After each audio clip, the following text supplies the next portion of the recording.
chill, Max? Yeah, I'm just chilling in the corner. Like a good boy. That's what we do now. Bro. That's how we do it now. Yeah, we kind of have to because we're kind of like, hey, shabba-bye. What do you think? Shablagoo. This is the beginning of the episode. It was like, so what do you think about it? Me too.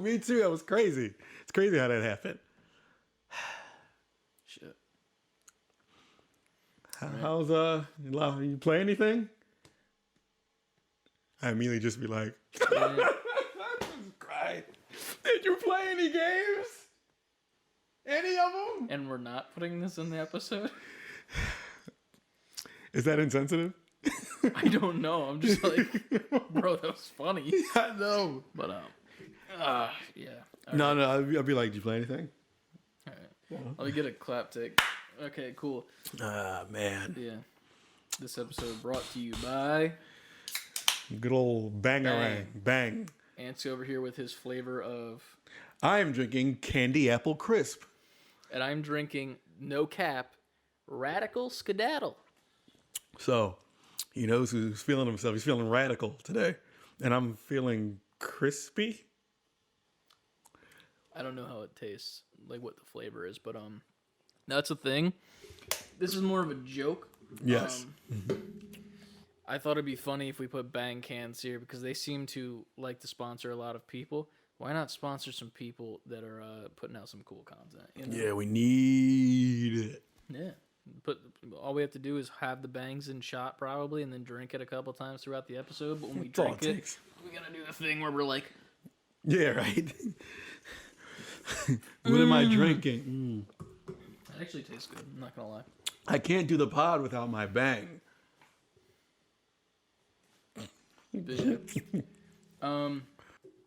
Yeah, welcome to the intro section. It's going to be a little bit weirder. We're not going to say welcome and whatnot, even though I just did. It's awkward. If you haven't yet, please go listen to the previous short podcast that we released for context of why it is just Ant and I this week. We'll talk about it a little bit. If you haven't listened to that podcast and you're too lazy to go listen to that, but you should anyway. Definitely. Pretty much, Nico has decided to step away from the podcast for a bit, and we don't know how long that might be or if it's indefinite. It's just he decided not to be a part of it. Yeah. He left us with his blessing to keep the show going. So with that, we are 100% keeping our word to him and keeping it going. Right. We have our little representation of Yep. the third mic that is always available for him. Yes. And yeah, I mean, I kind of wanted just to start this beginning of this podcast with like talking about like the good times of the pod with Nico. Right. And like just, like reminisce and like talk about where we were and then moving on in the future, and then we'll see what happens. But, Yeah. It's hard because I don't know where to start. Do you have your mic? Hold that thought. Yeah. Lamp was really loud for a second there, and we're gonna leave this in because it's gonna be a bitch to edit. Figuring it out. And here he comes. I'm back. Again. Hey, still on brand with all our technical difficulties. Yeah, man. It wouldn't be a Save Before Quitting podcast, but I didn't call you. I thought you called me. I never called you. I heard you say Trutton. I never said that. Yes, you did. All right, well, we're recording, man. Go back upstairs. thank you. Yeah. But yeah, now that's on brand even more. We had a Trenton and a technical difficulty, and like Yeah. I said it very loud. He's coming, isn't he? I said it relatively loud. He seems to not have heard it. Okay, cool. Well, we'll just move on from there. But yeah, Man. I don't know. It's going to be a very, very different time, and a weird time in a transition, to say the least. Yeah. I still remember one of my favorite things that we did that was supposed to be technically as a podcast, but then we ended up just being, friends because we're friends. We are. We went to that fucking the Amish market down in Columbus. That was such a fucking good time. It was. Going to that video game store and like seeing all the old games of like that Nico used to play and like you guys used to play. Meanwhile, I'm like, oh yeah, PlayStation 3. It's like, all right, kid. Yeah. Fuck. You're like, oh look, Chrono Cross and Chrono Trigger, and I'm like, hey look, Borderlands. I'm finding Super Nintendo games, and he's finding games from 3 years ago. Yeah. But yeah, it was such a good time. Nah, you got that Spider-Man Game Boy game though. I did. I have that in my DTOF too. That's what redeemed you. You found that old game. I bought Nico a Mary Kate and Ashley organizer Game Boy game. Yep. Which I'm pretty sure wasn't actually a game, and it was like a way for like children to learn how to use organizers like calendars and shit, while That also is planning their hilarious. week. Yeah, Well, you know, that's crazy. now he can plan away Yeah, man. all his schoolwork When you with have your Mary Kate and homework- Ashley. with your fucking Game Boy, you're just like, I gotta set up. Right. This homework is due this day. This homework is due that day. Just set it up with Mary Kate and Ashley. And they're all like, "Good job, you're fabulous," or whatever they probably say in that game. I guess. Yeah, they all just sound like Minnie Mouse. Yeah, it's my only girl voice. It's the Minnie Mouse voice. Yeah, man. Dude, that was such a good time. Just like, we were loud as fuck at that food court, and everyone was 100% pissed at us, but it was such a good time. Fuck it. I remember, Nico bought this for Trenton when we were at the during that same outing, and Trenton was like super excited, and that meant something to him and meant something to me. That he looked out for him like that. So like, we all love Nico, including my family. You know what I'm saying? So we're using this as a memorial to him. This is your stand-in, Nico, until you come back. He's taking your place in front of the mic. And if not, he'll just stay there the rest of the time, which is also fine. Right. But yeah, it's crazy to me because like all of this happened in such a weird way that just lined up, like the stars aligned, jazz fingers. Like I got an internship where my dad works, and when I got that internship, it was supposed to be for like people who have engineering degrees and like go to school for that shit. But I just needed a summer job, and like me and my brother got the job because I don't think it was necessarily because we knew him, but also I'm sure that helped. Yeah, it kind of probably helped. But like I love that happened because we got placed in different sections. Ryan was down over with your brother in that area. He was like to the next side of it, but then I was down with Nico, and Nico actually trained me for the job. And like I remember one day I just wore like it's like a Space Jam shirt or like a video game shirt, and we just started chatting it up, and like I'm telling him I'm going to school for animation. He's like, dude, I want to do video games, and we just go at it. And like I remember meeting you for the first time, and I was like walking past you with like all the carts and shit, picking parts. Yeah. I'm not even doing anything. I remember just this day. watching Nico like do the stuff, and I'm like, cool, dude. Like my feet hurt. I just want to go home. And like he's like, oh yeah, this is Ant. He likes video games too. And like and you were kind of just like, hey, weird white guy, how you doing? I had no idea who Chris was, so it's just like, what's up? My usual like, I don't want to be here, so hey, like None of us wanted to be here. To Yeah. be fair. But yeah, man. And then leading to you picking up the aux cord, doing that, and then us making the logo for you for the new rebrand. Logio. That's the new next card Mario brother. Oh, wow, I thought it was gonna be like Yu-Gi-Oh, like the next card game. No, I mean, We're in different headspace. Mario, Luigi, and Logio. Logio, yes. It sounds like the Dragon Ball Z character that shows up in Mario. Exactly. It's like, huh? But yeah, man. And then after doing that logo, he pitched the idea for this to you, and Yeah. from there, I got tossed into it because I'm the tech guy. That's not the only reason he got tossed in. The only reason. No, Yeah. but yeah, that is kind of how it happened. And I met Nico just because I'm at work again and he got hired and I didn't know him, but I would see him walking around and one day he had a Mega Man shirt on and he walked past me and I was just like, yo, dope shirt. And that's all I said. And since then, it was just, we just talked every day. Video games, because I can relate to, there's not many people at that job who you can really talk about that type of shit A with. lot of old people at that place. Mm-hmm. They've been there like most of their life, though. To be fair, Right. So that being said, plus even if they're not, there's just not a lot of like NGPs in that job. So for me, seeing him just wearing that shirt was like, oh shit. Like there's a, that was NGP up in this place. exactly. And before there was an NGP. Yeah. Like, but it was like, all right, I can talk to this guy not about shit I'm doing here or about mundane things that everybody else is talking about. Yeah. Things that I'm passionate for. And the idea, like Chris said, the idea for the podcast came up. I was already kind of working a podcast, and we got him to do the logo and the logio. And since then, we were just like, we should do a video game one, because every time there was a Nintendo Direct or some kind of conference or something, I would run to Nico's area where you two worked, and we would put it on the computer and watch it during the break. And then talk about it, and he would come over on my other breaks, and we would just talk about what happened. Yeah. And I was like, man, we should do a podcast. Podcasting the whole time. Yeah. Just without the mics. Doing whatever came natural, but that's what made this great, because we're talking about things that come natural to all of us. Yeah, man. Man, it was some good times. Yeah.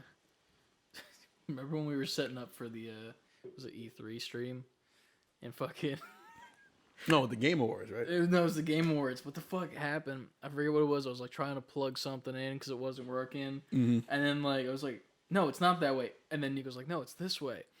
And I'm like, oh yeah, you're right. And then he thought I said he wasn't right. And he's like, motherfucker, I'm right.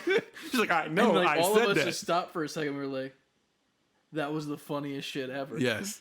It was so good. That was. And he's like, wait, you said I was right? Yeah, like, but that's why we love, because there was many moments like that, but that's why we love Nico. Dude. There was, the Game Awards thing was great, because, you know, he hosted it pretty much at his house, and we did the stream from there, and... That's like the home of the podcast, the start of it. That's another reason why it's a little, I don't want to say weird, because I don't feel weird being next to you without Nico, but at the same time, us as a collective, that's why the show... There's a certain energy that came with going to all meeting up there and doing it. Doing it well. It was it was just fun, because that's where it was born. That's where it was discussed. That's was its inception. That's where we recorded the first episode. Yeah, that's where most all of our gameplay from most of the videos, besides some that were here. But like, I mean. Transitioning to here, honestly, I feel bad because I cannot host at my place, but that's just the way it be when you're a struggling college student. Well, not college, ex-college student that came out, and the banks are like, fuck you. That's what happens. I got my shoebox that I work from, but that's about it.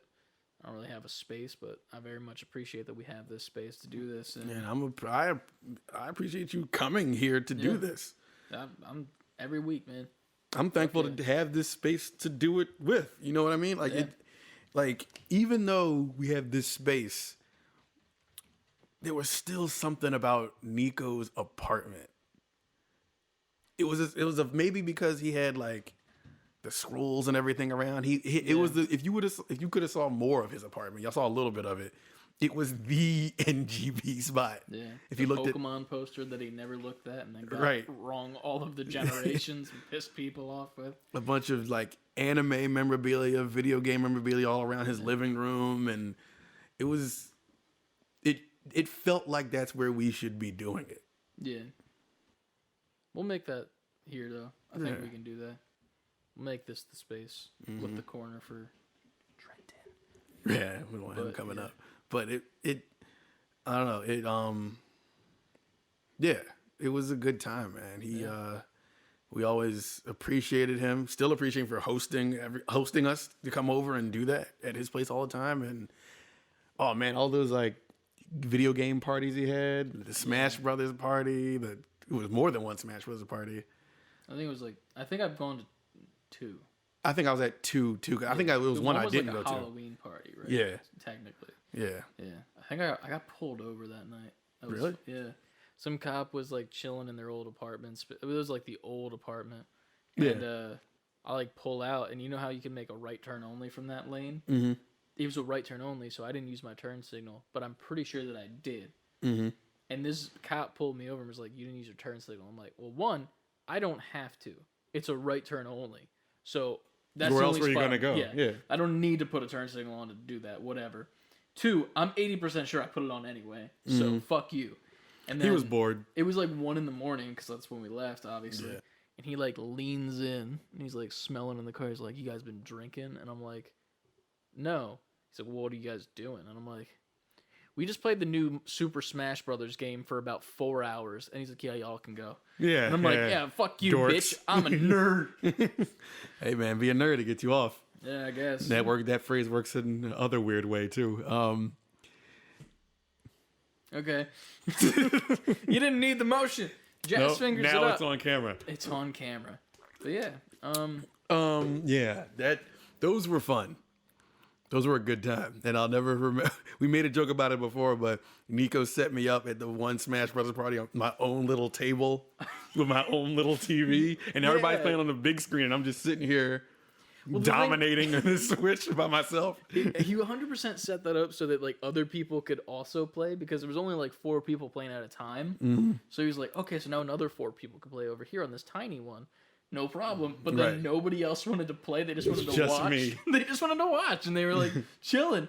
And you're just like fucking getting my characters, getting all my characters unlocked and shit. Yeah, and that was another thing because I think he had just got it too, so it Yeah. wasn't. He didn't have a whole bunch of stuff unlocked. So then they put my Switch on the big TV, and like, oh, we got all these characters now. Yeah, dude.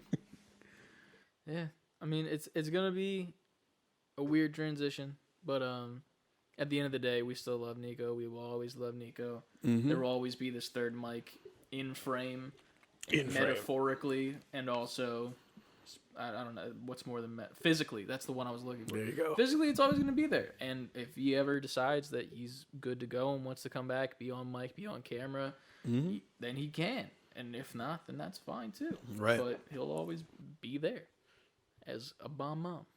Is that how you say it? Bomb mom? Bob. Bob Yeah. Yeah, For a so- second, I wasn't sure. I had to think about it. Gotcha. But yeah, little Bob over there will represent Nico for the time being and for the foreseeable future. And we wish him the best to Yep. do everything that he wants to do and more. And then hopefully make his way back downtown, walking fast. Jedi Blast. Jedi Blast. But yeah. And we know, because we made the joke in the last episode. He's going to be a big shot game dev, and we're going to be begging him to come back. He's going to be working on Fortnite one day. Listen, that's still fucking money. Best big shot to me. Like fucking. All those children and their microtransactions. I just picture Nico walking down the street with a bunch of children surrounding him, excited. He's like, "Yes, I work on Fortnite. Love me." They're all just doing like the take the L dance, Yeah. the default dance around him. In And unison, he's just like, yes, my followers. he reaches in his pocket to be like, "V-Bucks for everybody." Just throws up mad gift cards in the air. The V-Bucks are actual physical dollars with his face on it there. They all have codes on it, all have promo codes. Like, holy shit. All these kids are like doing their, they're all like TikTok and like, fucking Nico. fucking Nico, bro. He's giving V-Bucks out. They're telling their friends, get down here now. Yeah. That's such a fucking weird visual. Oh, God. Now who's going to say that I killed children, for fucking action I know. figures? It's dead now. Yeah, it is dead now. Great, to me, personally. I'll find a way. He's gonna be in the fucking comments doing it. Be like, yo, Chris once again at it with the action figure. He fucking chopped the kid's head off, fucking Invincible style, bro. He drove his car into Target and ran it over in the aisle. He murdered everybody in the Target to get a Jar Jar again, even though he's already got one. He can't be stopped. Man. Yeah. Chris hates kids. There you go, and there you have it. Right. But yeah, I guess there's no better time, and we'll start the show. Let's go. Number one.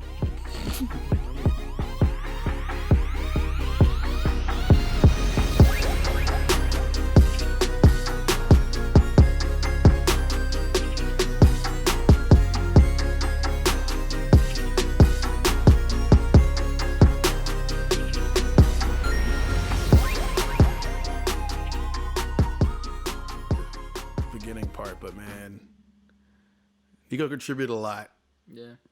and we'll always appreciate him for it. Financially, physically, vocally, mentally, everything he knew about the game dev stuff, Lovingly, lovingly, first and foremost. sexually. I don't know what you guys did when I left. I don't know about that part. We got together and do it. You said that. I Not said me. do it as in the show. You added sex to it. Yeah, and then you agreed. You were like, yeah, do it. So technically, nah, it's a joke. Fine sexually too. Yeah, man. So, NGPs, go show Nico some love on all the socials. Yes. Let him know in the comments below if you're watching the YouTube video. Let him know he's here appreciated. watching. We know that. Yeah. So let him know in the comments that we love and support him with all his future endeavors. Or Right. if he decides to come back, that endeavor as well. Let him know he's appreciated. Yeah, he's appreciated as fuck. Mm-hmm. But yeah. Now we can start after I done splashed bang in the mic just now. Hashtag that. Yeah. Bang. Splash bang in the mic. That's the phrase now. Yeah. You're welcome. Bang. All right. That's your intro. You want to do another clap? Oh, yeah. Level up, gamers, and welcome back to Save Before Quitting. I'm Ant. I'm Chris. That's a little bit easier now, huh? It's shorter. It took me. I'm like, oh shit. Yeah. As always, save letter B number 4 quitting on Instagram, Twitter, TikTok, Twitch. What did I forget? That's it. That's the it. Four. That's the 4. That's the 4. It's 4 and 4. Say before, and there's 4 social medias. I'll always remember it now because of that. Yeah. Save Before Quitting, all the way spelled out at gmail.com for all your inquiries, questions, comments, insults, slander, whatever. We will get to you, I promise, because we love the email section, and so do you guys, apparently. Yeah. And we love that you love it. Yeah. So, what have you played this week? Life. Now. We've all been playing that we've all shit. been playing life. It's been a weird time. More than usual. I know we've been keep on saying life, but this week has been... it's been a big life week for pretty much all of us, obviously. But yeah, I've been trying out a couple of games. I tried out Oddworld for the first time. I fucking hate it. You told me that. Yeah, it's so weird to me because like it's just a platformer. Like at the end of the day, if you think about it, it's just a platformer. But it's not. I don't think it's just a platformer. But like it is. Like, I only say that because just like they try to throw little puzzle aspects into the platforming. Yeah. Like I don't think it's like a straightforward like Mario-esque platformer. True. Yeah, but like at the end of the day, that's what at its core, it's a platforming game. Right. The platforming sucks. I hate it. And it's annoying. Like, the fact that I can't hang on edges, but then I get stuck on edges. That's a thing. Now, to be fair, I haven't played this one yet. Yes. My only reference for Oddworld is the throwback PS1 Oddworld games.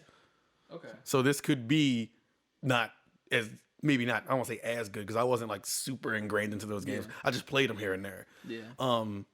This could very well not be as good. So I don't know. But I don't know. There's something about it that's weird to me. Like the cutscene. I was talking to Lucas about this at work. The cutscenes are weird because like Abe, the character, the main guy, seems really stupid. He is.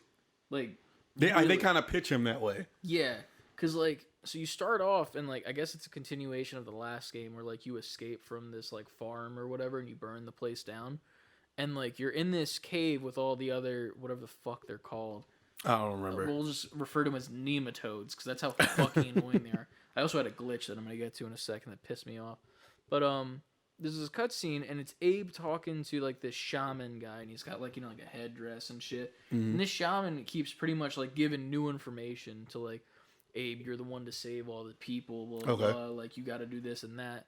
And then Abe's just like, I don't know what I got to do. And then you're like, okay, cool. Now It's a what's great this Abe guy? impression. Yeah, thank you. I appreciate it. You're talented. But you go to the next voice line, and the guy's like, you got to, like, cut those things off your mouth. That's the last thing that shows that you were a slave. You got to cut that off to, like, show symbolism. And he's like, I don't think I can do that because it connects me to her. I don't know what to do. Saying it, I don't know what to do again, pretty much. We might have to play this and have me do a run through just so Dude. I can experience it and use it as It's content. so fucking annoying. And then he just keeps saying, I don't know. I can't do it. I don't know what to do. I don't know how to do this. What do I do? And he just keeps repeating it while like new information is given like every single time by the shaman. Like he just keeps giving new information. Yeah. And then Abe's just like, I don't know what to do. That's it. That's the fucking whole, and it's like a 10-minute cutscene. Episode title, I don't know what to do. I mean, that works really well. It works for a lot of reasons. Yeah, but then you play, and I'm like, okay, cool, this is a thing that's happening, and like the intro level is fine, like you're kind of running from like the bad guys that are like in a little helicopter thing shooting at you.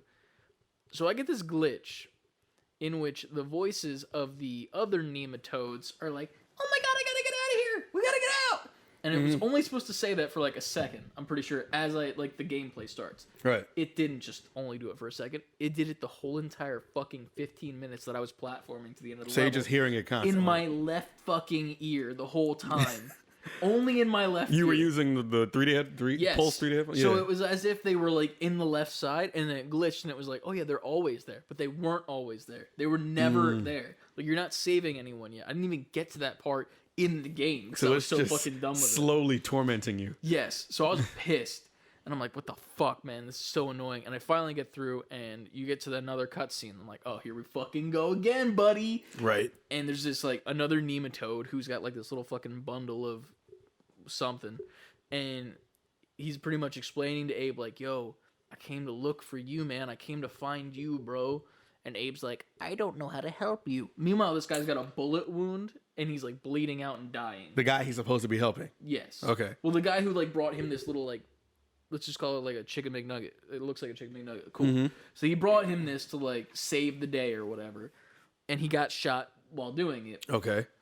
And like he's like, yeah, you gotta take this. You gotta save our people. And he's like, I don't know what to do. I don't know how to save you. He's like, yeah, you gotta like take this, man. You gotta like go. You gotta do this. You gotta do this, man. Okay. And then Abe's like, if you couldn't guess by now, I don't know what to do. I don't know how to save you. And just keep fucking saying that. And I was like, bro. Obviously, you don't know how to save this man because he's got a fucking bullet wound. Maybe take one of your giant fingers and shove it in the hole. From what I remember about Abe in the old game, that is like his thing. He's this. I know. No. His persona is definitely. I don't know what I'm doing. I'm a goofball. I stumble it into every solution type character.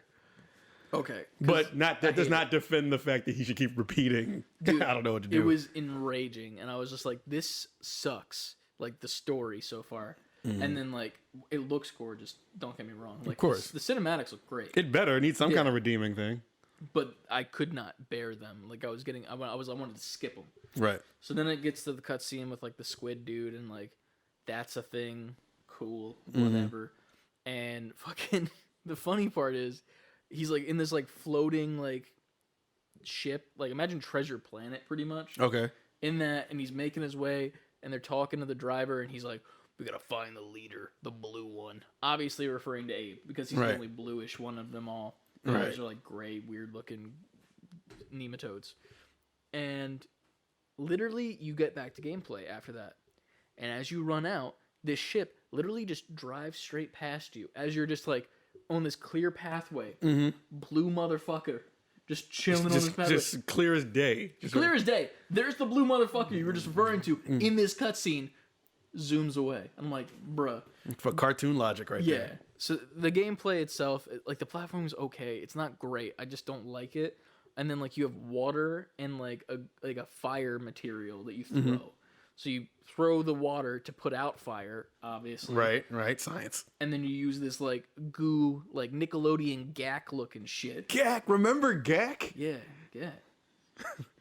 And you just put Gak. Remember Gak? Hashtag ad bang. Yeah. Remember Bang? That's a bad ad. Anyway. Remember Back? Gang? Jesus Christ. But you use that to make the fire like get bigger, I guess, if there's an existing fire. So you're like killing these like enemies with the fire goo. You're like baiting them over with water because you make a sound. Like you throw the water and it's like, oh, what was that? And then they come over and then you go, wapa, and you like fucking George Lopez that shit and it fucking explodes everywhere. And then they die and they turn into ash, literally. What if they don't even have instruction manuals anymore for games, but what if it was just like in the book, like, make sure you George Lopez that shit. Wapa! But yeah, that happens, and I got to I forget what point I raged, and I was just like, "This is stupid. I'm done."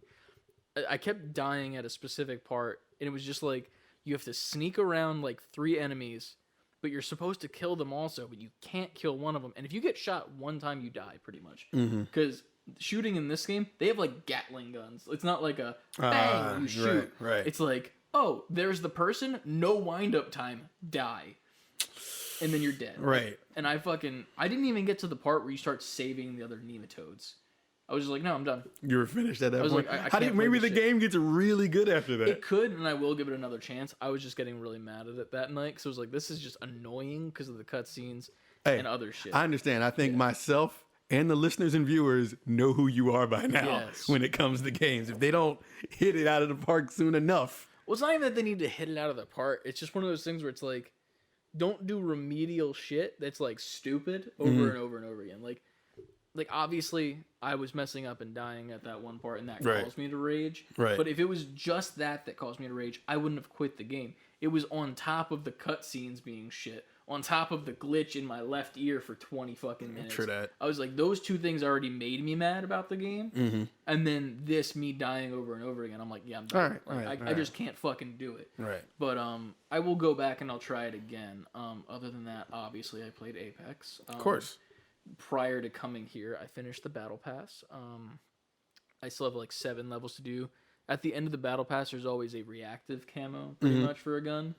And you get to level 100, but then you got 10 more levels to get the alternate version of it. Gotcha. So I got to do that. But I also defeated a challenge in which I was, the Mozambique in Titanfall 2, Yes. the shittiest shotgun ever. Cool. It's in Apex as well. And pretty much there was a challenge to get 3,333 damage with it, which is So if you go over, you don't. no, like it's just like get this much. Okay, get this okay. much damage total, like whatever. And when you complete it, you get a little dog tag that you can put on your guns that says Mozambique here, like like the Gibraltar guy. Right. So I got that, and I felt great. And then after that, I won a game, and then I fucking shut that shit down. I'm like, I'm gonna go out on a high note. yeah. I'm like, got a high note. We won the game. I'm out. Fuck this shit. I'm gone.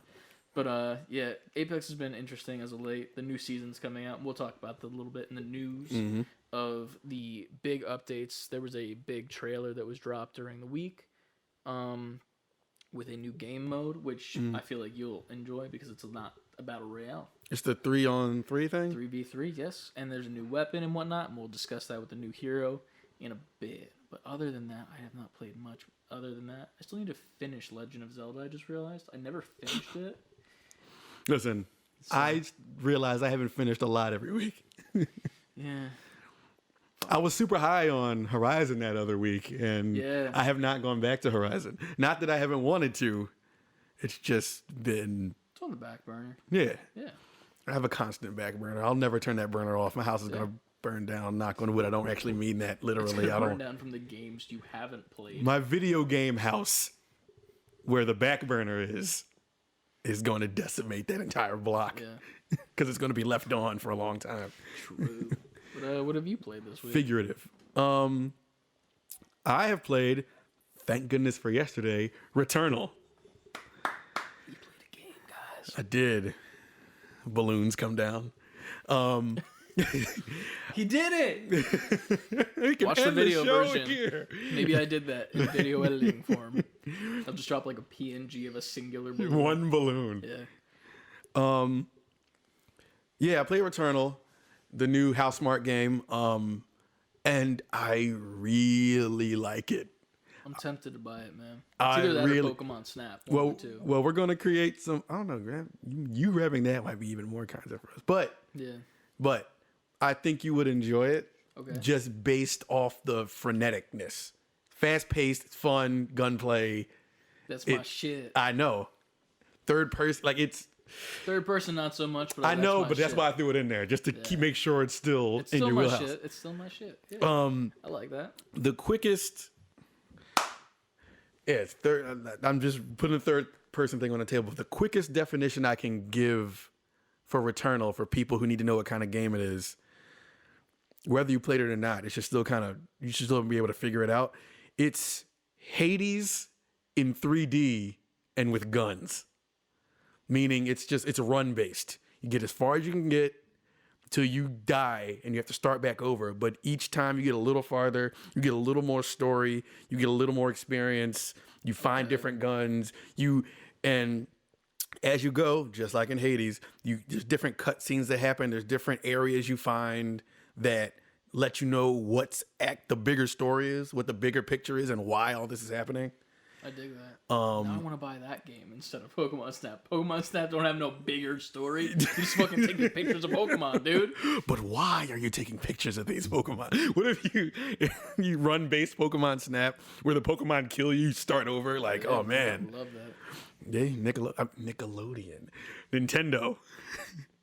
What's up, man? We can write this. We keep these Pokemon games ideas we got. We got Sure. you. Like, no, you call this Nickelodeon, no deal. Yeah, fuck you. But no, I played that last night, and it was funny because I was like, all right, at some point tonight I gotta play Returnal. I was doing a whole bunch of shit in the house, getting the house settled and dealing with my son and blah blah blah blah blah blah. I think it was like 11 o'clock. I was like 8, and I was on the couch and I fell asleep. And I'm like, I woke up and it was 1:30 in the morning. So I cleaned up everything that had to be cleaned up. The food was left out that I ate. Had to clean up everything else. But at that point it was 2. And I was like, I should probably go to bed.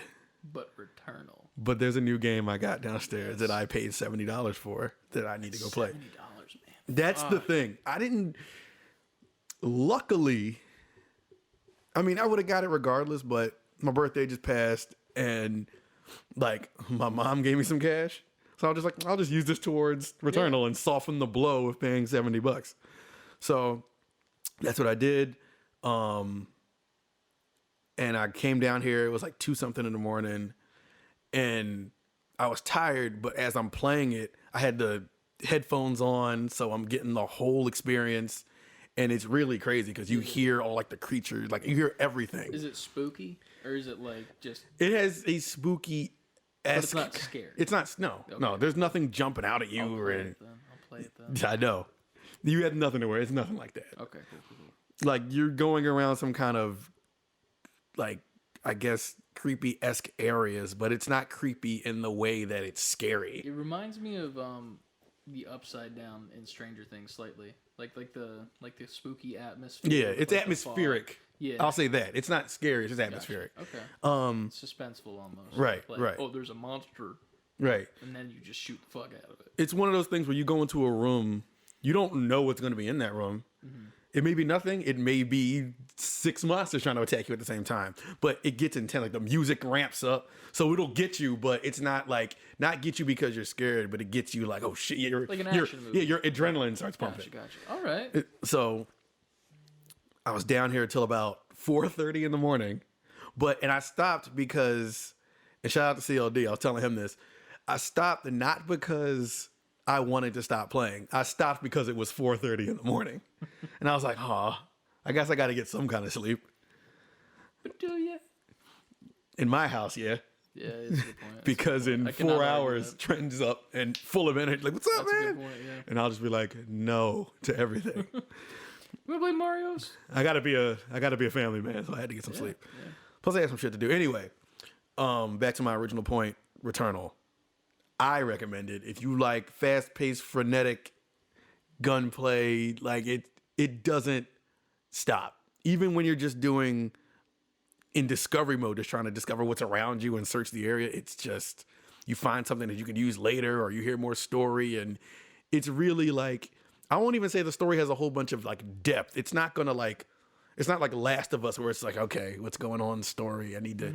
It's like quick bursts of story, and then it just keeps you in the action. Okay. She moves fast. She moves fast. There's a run button, and there's like a dash, and you can do all that while shooting. It's strafe. It's really, really like arcade shooty fun. This has been an ad for Returnal. If you Unpaid. like, if that sounds good to you, you're gonna love Yeah, Returnal. man. You just fucking sold me on it. I'm about to go buy it tonight, dude. Like, actually. But we're gonna play it right Pokemon. after this, so you'll Yeah. see it. Yeah, that'll sell me even more. So there's Right. that. But Yeah, it sounds dope, man. It's a good time, and that's all I played. But I feel like that was the thing I was going to play this week. That's what I wanted to play. The crazy part is you've only played 2 hours of it. Right. And you are that in love with the experience already. Mm-hmm. That's where I'm being sold on it. 'Cause it's like, no, obviously you have a little bit more going on in your life than I do. Mm-hmm. So it's like, you being only 2 hours, I'm going to fucking no-life this shit. And I'm you'll just beat gonna- it too. I will just like fucking all night tonight probably. And honestly. and watch Twitter, because there's people on Twitter who show the last fight, because it's the kind of game where, like I said, as you go through the runs, you get stronger, you get more experience, you figure things out a little more, you start learning the layout of the levels and the rooms you go into, and you learn the monster's strengths and weaknesses. So you can beat that game in maybe 4 hours if you're just that built up and you can just run through it. Shit. It's that kind of game. It's like you may play it for hours, but you might have a run where you never die. And if you never die and you just make it all the way through without dying, you could beat that game in a handful of hours. That's crazy. So is there replayability then, do you think, afterwards, or no? I mean, I don't know what you get for beating it, so I'm sure there's something like that. Okay. But it's fun enough where you might just want to run through it and beat your own time. It's that kind of, it's like, it's constantly rewarding. That's a good way to put Okay. it. It's frenetic and constantly rewarding. It's the kind of game where if you die, you'll be like, fuck. But it's like, no, fuck that. Let's do it again. Let's go again. Let's go again. Salty run back. Right. Because even my last death, I was fighting a boss, and it killed me on some shit where, like, it's the kind of game where if you died, it was your fault. It was your fault, but it makes you like, fuck that. I'm not going to make that mistake again. Let's go. Fuck that boss. I'm going to get back to it like and go with that. And it strips everything you got. Like, if you'll keep your experience, but you might lose all the guns you found. But you'll be like, you have like a little like pistol. That's like your starter weapon. Gotcha. But you can also level up your weapons. So, like, you can have that pistol, but everything you've learned and all the experience you got, that pistol is, like, strong as shit. Yeah, we playing this game, bro. We're playing this fucking game, man. Oh, shit. I'm excited to go home now slightly, because I'm like, I'm going to go fucking play this game. And the thing was, like... Fuck Oddworld. Yeah, already fuck Oddworld. Yeah, fuck Oddworld.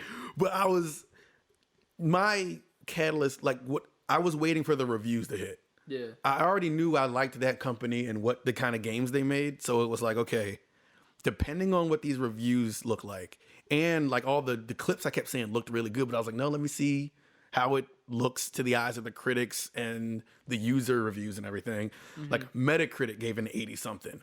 I don't remember what IGN gave. I didn't see anything below an 8. Okay.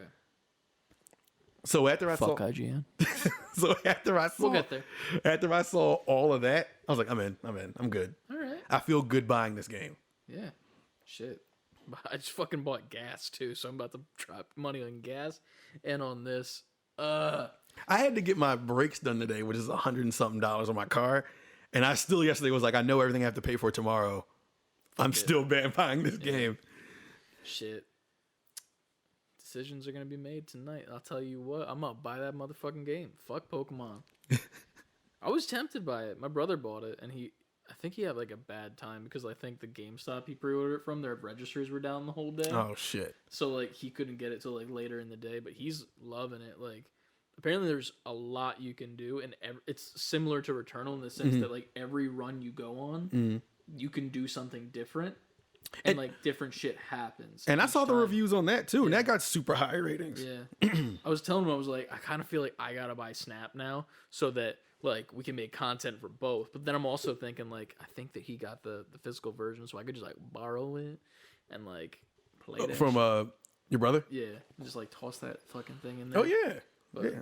I don't know. Maybe we'll see. We'll, Yeah. we'll work out a relationship with that game and see what happens. Because I'm interested in that. But when I was weighing both, I was like, I'm getting Returnal. Like, Yeah. I wanted, like, when Pokemon Snap was announced, I'm like, all right, that looks dope. I enjoyed the first one. I just thought it was way too short and there wasn't a whole lot to do. This one seems like there's some shit you can do, man. When they announced this one, I was like, oh, that looks really good. But it wasn't, I was never going to buy that over Returnal, though. Yeah. There was one thing. It was funny because I walked in when my brother was doing it. You know Heracross, right? The blue like pincer beetle. Yes. And you know Pinsir, right? Yeah. Yeah. So there's apparently a section in one of the runs where Pinsir is on the ground and just like walking around. Mm-hmm. But up in a tree is a what's the name of the Pokemon that I just fucking said? Heracross. Heracross. Thank you. Weird brain fart. But he's up in the tree, and you throw like one of your things at him, and he falls from the tree. And then those two don't like each other, so they start fighting. Oh, that's dope. And you start like taking pictures of them fighting and shit. I think the Pinsir ends up winning. So then the Heracross like bitch made flies off like and shit with its little fucking bitch bug wings, you know. Like So, is there a way in that game to make it to where the other one wins? I don't know about that. I'm assuming like the way Yeah. You that might be game able to interrupt operates. it, Yeah. That'd be cool. But that's the thing, like, and like the cool part is too is like it integrates like a story with like the other characters that are like the professor, but their version in this game. Yeah. And like there's a community feature with like the pictures too, where you can like upvote other people's pictures that they take. 'Cause you can put like stickers and shit on it. Right. But there's also not stickers. There's also pictures that are taken by like the AI, and in those AI pictures, it's like alluding to things you can do to get the other actions and get different pictures. See, I like that shit. I Yeah. like the fact that they used the model they had for the original and just layered it with yeah. more shit. And 'Cause there's that's like all that the other new one was thing missing. You can buy too, where you can like print your pictures. It's like $100, and like you just plug it in and it prints your pictures out. Oh wow. Yeah, it's $100 though, so it's a little like, bro. Yeah, that's a lot. I don't know about $100, but Yeah. I mean, it's a Pokemon accessory. It's also Nintendo, so $100. $100 more than like it's a printer, I guess. It's a high resolution printer, Never mind. and I it guess also looks gorgeous. Like, that's what don't I'm get me saying. I wrong. guess if you separate it from the gaming aspect, it's still a high resolution printer. Yeah. So okay. So, you can only use it for one thing though. So it's the side thing. But yeah, man. Maybe I'll get. We'll see what we can do with that, and maybe I'll try it from him, and then I'm definitely buying Returnal because like when I remember seeing when we saw the first like announcement, not the announcement of it, but it was like the video where they talked about it. We were talking about it a while ago. Yeah. I didn't realize it came out so soon because I was like, oh, I thought this was the announcement of the game, like, hey, coming in a year or so or some shit. Right. But like, it literally just came out of nowhere for me. It reminds me of how I discovered samurai game that I love so much that I tip of the tongue, Neo? top of the T. No. Wow. It's a place. It's an island. The island is named after it. You play as the samurai that becomes like the ghost. Fuck. Of Tsushima? Ghost of Tsushima. Holy shit. I didn't think it was that because I was like, he'd know Ghost of Tsushima. Hashtag ad bang. Now I might just name it Bang. Bang. But yeah, Ghost of Tsushima, like, I forgot that game was announced. And when it came out, I was like, oh, this looks interesting. It's something I'm in. And then I bought it and was like, oh, fuck. This is the best game I've ever played. And I can't remember the name of it. But yeah. Right. But yeah, I feel like Returnal is going to be that. Especially since it's PS5 exclusive, too. So it's like, while it's...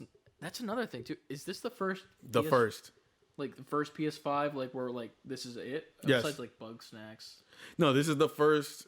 Because Bug Snacks is in the PS4, No. technically. I want to say So this it's is the stupid first. car game. The only other game was the super hard game from Software, Demon Souls. But Demon Souls, it's half counts, but because it's a remake of an original, it's something that was out before. Gotcha. So this is the first original Besides PS5, Bug Snacks. huh? Besides Bugsnax. And Demon was not Demon. Destruction All-Stars? Destruction All-Star that sucked ass, which we'll get to in a second as well. In the news section, a lot of foreshadowing. This is to us. This is the first original PlayStation 5 retail game because Destruction Retail. All-Stars was free. Retail, we'll say that because Bug Snacks was also free. Yeah. This is the first PS5 retail. Boom. We'll call it that because the next one is foreshadowing again is Ratchet. Ratchet, man. That Beautiful. yeah. So look out for Returnal content on the channel. Yeah. It should. We're probably gonna record it and release it this week. Now that I think about it, so there should be a Returnal video out right now on YouTube. Go check it out. It should be a fun time. Hopefully, we don't know because we haven't done it yet. So we'll see how well it goes. Yeah. But yeah, There'll be something for Returnal. it will be something. Yeah. So I guess we move into the news now? Yeah, news section. News. Now, there's a lot of places we could start with news. So let's get into the foreshadowy things first. Where do you want to start? Do we want to start with Apex to get it out of the way? 'Cause Yeah. It's not the coolest thing. Like, there's much cooler things that have been. No, but it's pretty happened. cool because Oh, what you're May 4th. Yes. What you're looking forward to Yes. is something pretty good. So Which leads me into something else, but go on. We're going to start with Apex. let's preface this. I requested off for the day of the Season 9 drop. May the 4th be with you. Yeah, there we go. You beat me. So, pretty much, there was a trailer for the Season 9 update. There is a completely new game mode being added.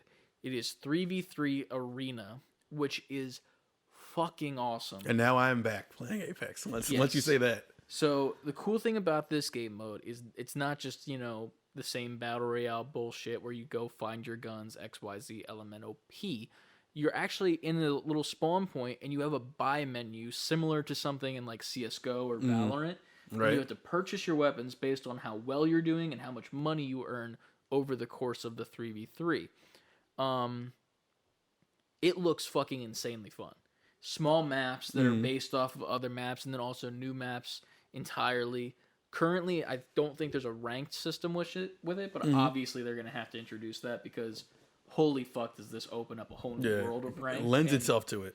it almost makes me think that this could be like a pro level thing, like Valorant, where it's like you have this 3v3 teams.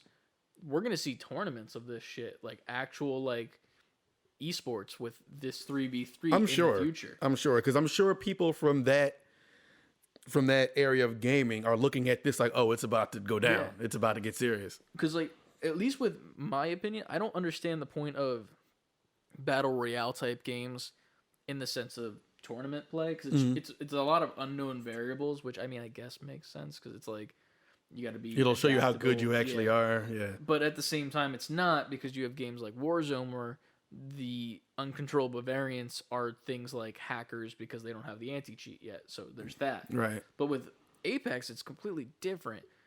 Their Battle Royale mode, while it's their main game mode and their bread and butter, I don't see that being like a tournament-based thing. Right, This right. 3v3 thing is it. Like, Yeah. This is going to be fucking it. And I'm calling it now preemptively. We're going to do the whole say before quitting. We predict something and then it happens. Right, of course. This 3v3 is going to be the next big thing in esports. I'm calling it now. And it's I believe going it. to be. Especially based off of what we're going to talk about later, the list. Yes, the list. But fucking, other than that and that awesome game mode, there are two more new things coming. There's a new weapon. That new weapon is a bow, a compound bow. Okay. The cool part about the bow is that it also introduces a feature. There's a feature already in the game called hop ups, where there's like these little like, I don't know how you would call them, like little square things on the ground that you can add to your guns. For example, you have the wingman, you can put the skull piercer on it, which makes your headshots do like insane damage. Right. There are two new ones being added to this compound bow that you can have both on at the same time. That's pretty dope. And I'm assuming a switch between the two because using them at the same time would be kind of OP. The first one turns your shot into a shotgun burst, pretty much. So kind of like a scatter arrow if you think about Overwatch with Hanzo, but more like focused, I guess. More like a shotgun. Pretty much just turns that bow into a shotgun and does hella damage. Got it. The other one is something that pretty much makes your speed go up for shooting the arrows because obviously you have to pull back, so there's an animation time with that. Got it. This one actually makes it so you shoot faster and it's to a rhythm. So you have to keep doing it to a rhythm and then you keep that speed up, as I assume if you mess up the rhythm, their speed is gone. Right.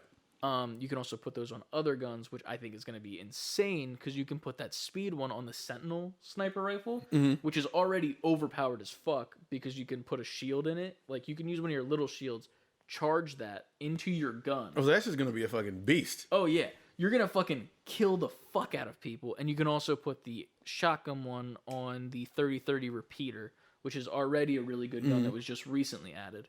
It's like a heavy weapon, but it's a sniper. And more like a pull lever rifle that you would see in like an old Western movie. Got it. A Oh, repeater. wait, I remember this when we did the the training video. Yes. It's a fucking great time. And turning that into a shotgun point blank with how good it is already, great. So I'm excited for that. And then the last thing is the new legend, which is really cool because of her lore. So her name is Valkyrie. She is actually the daughter of a Titan. Well, a person from Titanfall 2. See, this is the part I did hear about. Yes. She's the daughter of one of the apex predators that you kill as the player in Titanfall 2 in the campaign. I can't remember the name off the top of my head specifically, but it's one of the ones that... It's the one that flies, that guy. Right. You killed him, this is her daughter. She obviously don't like that. So she is a descendant of an apex predator and a person who used to be a Titan pilot. So her like abilities and whatnot are kind of based around that. Way to tie it in. I love that. It's so fucking cool, the shit she can do. And it's funny, I was talking to the Haptic guys who I do like my main like ranked shit with in Apex, and like I'm like, dude, we're gonna be arguing who gets the player. And I was at the end of the day, we were like, man, Josh is gonna end up being the one who plays her, and it's because he's our jump master. Okay. And he always is our designated person because he's just really good at it. Because the other guys, me and Brett, suck at it. That'll narrow it down. Pretty much. I don't know what her passive ability is, so I won't talk on that at the moment. But her L1 ability is pretty much, I think, actually no, her passive ability I think is a double jump where she can float. So that's the thing, because she has a jetpack type thing that's built off Titan parts. Got it. Love attached to her. Her L1 is like a rocket barrage that you shoot down on people, and it just like fucking like Iron Man shit, like got it. and then targets on the ground, rockets come down. It sounds like some Titan shit. And it like concusses enemies, does damage. It reminds me kind of like Bangalore Smoke, where you can shoot that and it bursts a little bit, but not to the extent of that. And then her ultimate is pretty much she just holds like in a certain spot for a second, and then your teammates can attach to you, and then she shoots up in the air, and then you redeploy. Oh, that's fucking crazy. Yes, so that's why you know how you can strategize that shit. That'll be nuts. Yes. In game, in the moments, that'll be great. It's so good. It's also cool too because like it takes a second to do it. So like obviously, if someone's doing that and you want to counter it, it's kind of easy, but not really to like counter it and like take her down, and then while she's like attaching the other people to her, obviously that would do something that caused them to not go up with her. She would go down, XYZ, Elemento P. Fucking exciting. To the point where I requested off from work, which I'm kind of pissed because it wasn't a floating holiday.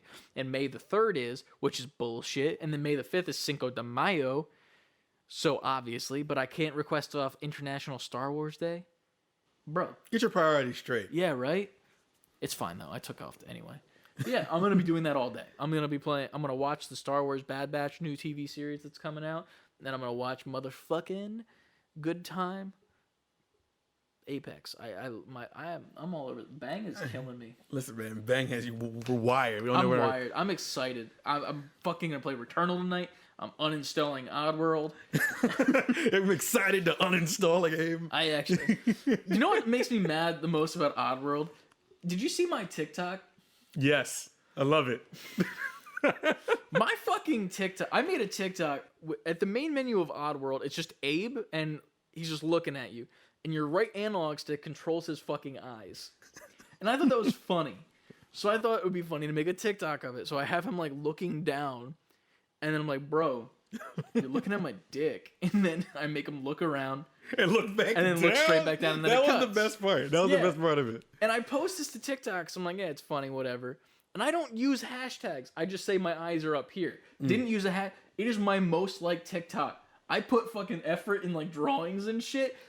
It is my most liked TikTok. I just keep fucking getting likes. I saw that it had a bunch of. I saw someone even in the comments of it at someone else to come see like, it. What the fuck, dude? So now I'm like, do I need to make a fucking TikTok series of me talking to Abe doing awkward shit? Be like, hey Abe, how do you feel? Do you think I should go after this girl? And he'd just be like, You're right. Like, look away. Like, what the fuck, man? I don't know. Abe. You might have to keep it installed now for that reason. It's at just for that. At least like for like a week, and just load up on videos of that, and then get it and take it off.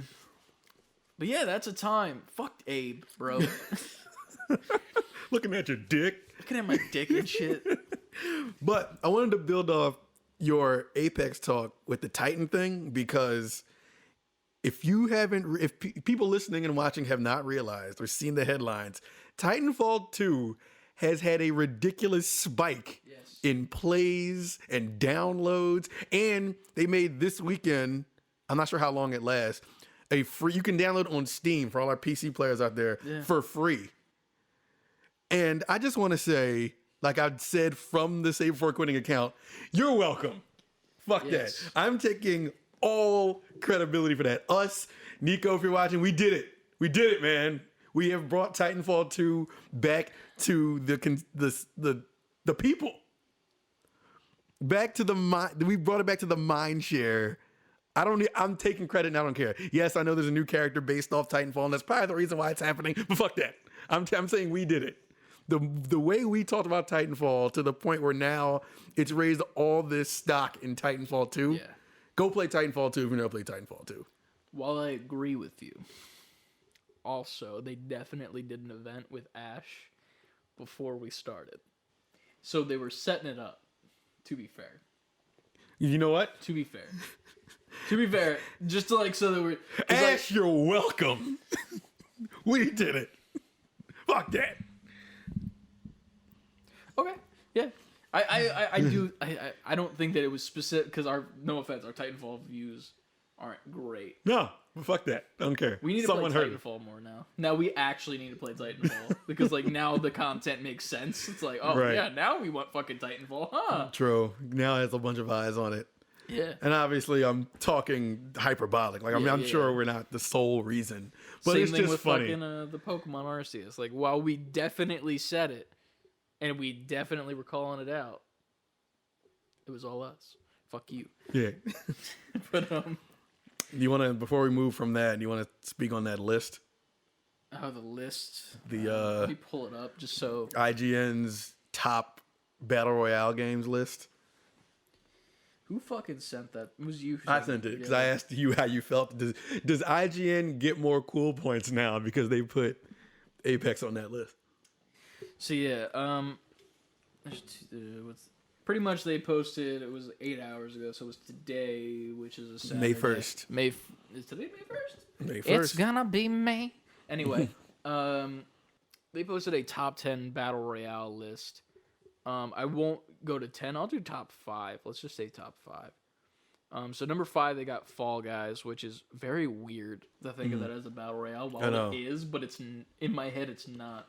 For some reason, I just equate battle royale with guns. Same. Gunplay. And so do they, apparently, because number 4 is PUBG, which it's funny to me because PUBG has such a big following. And I remember I always wanted to play it, and I never did because I didn't have a good enough PC or an Xbox, because it was on Xbox for a bit. It still is, I think. I played PUBG for a while, and then Warzone took its place. Yeah. Speaking of that, Warzone is number 3 on the list.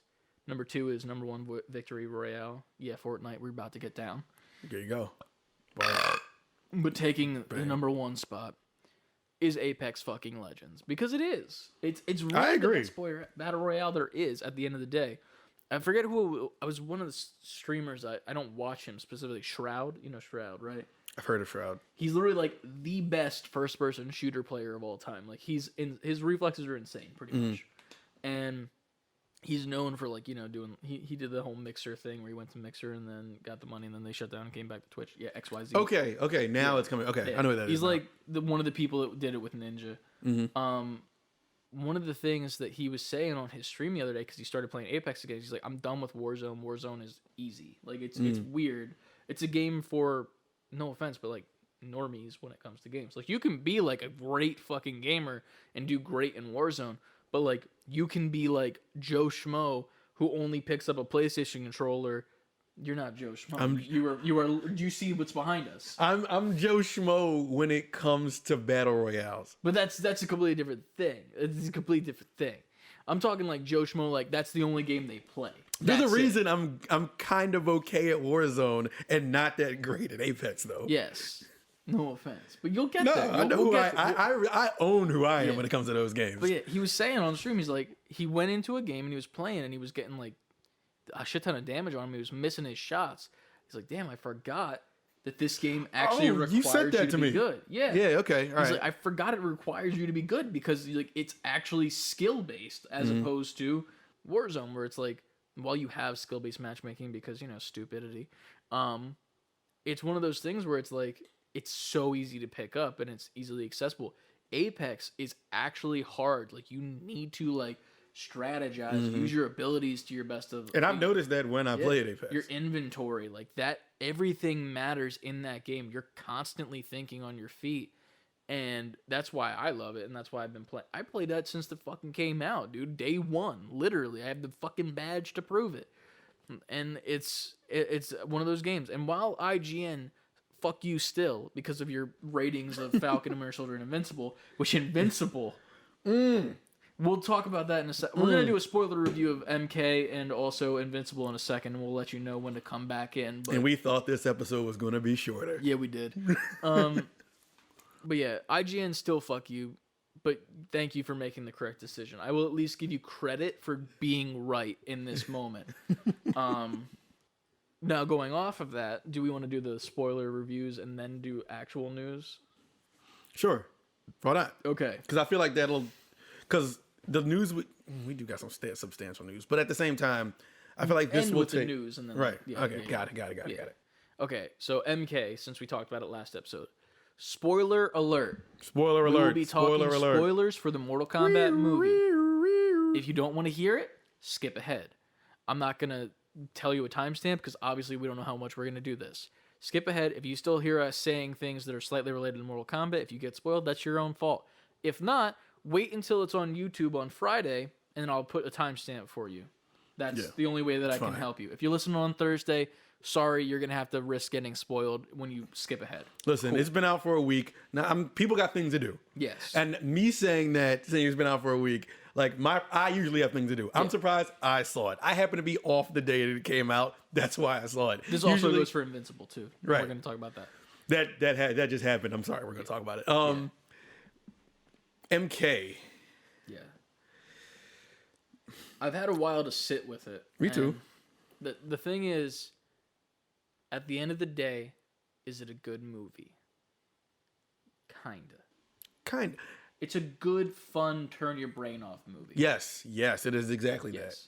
But when it comes to like a good movie, You're not gonna get any like it's not a cinematic masterpiece. Yeah. No, it doesn't. It's not even. It's not even. The writing isn't even a cinematic masterpiece. the writing is fucking god awful. And I don't care.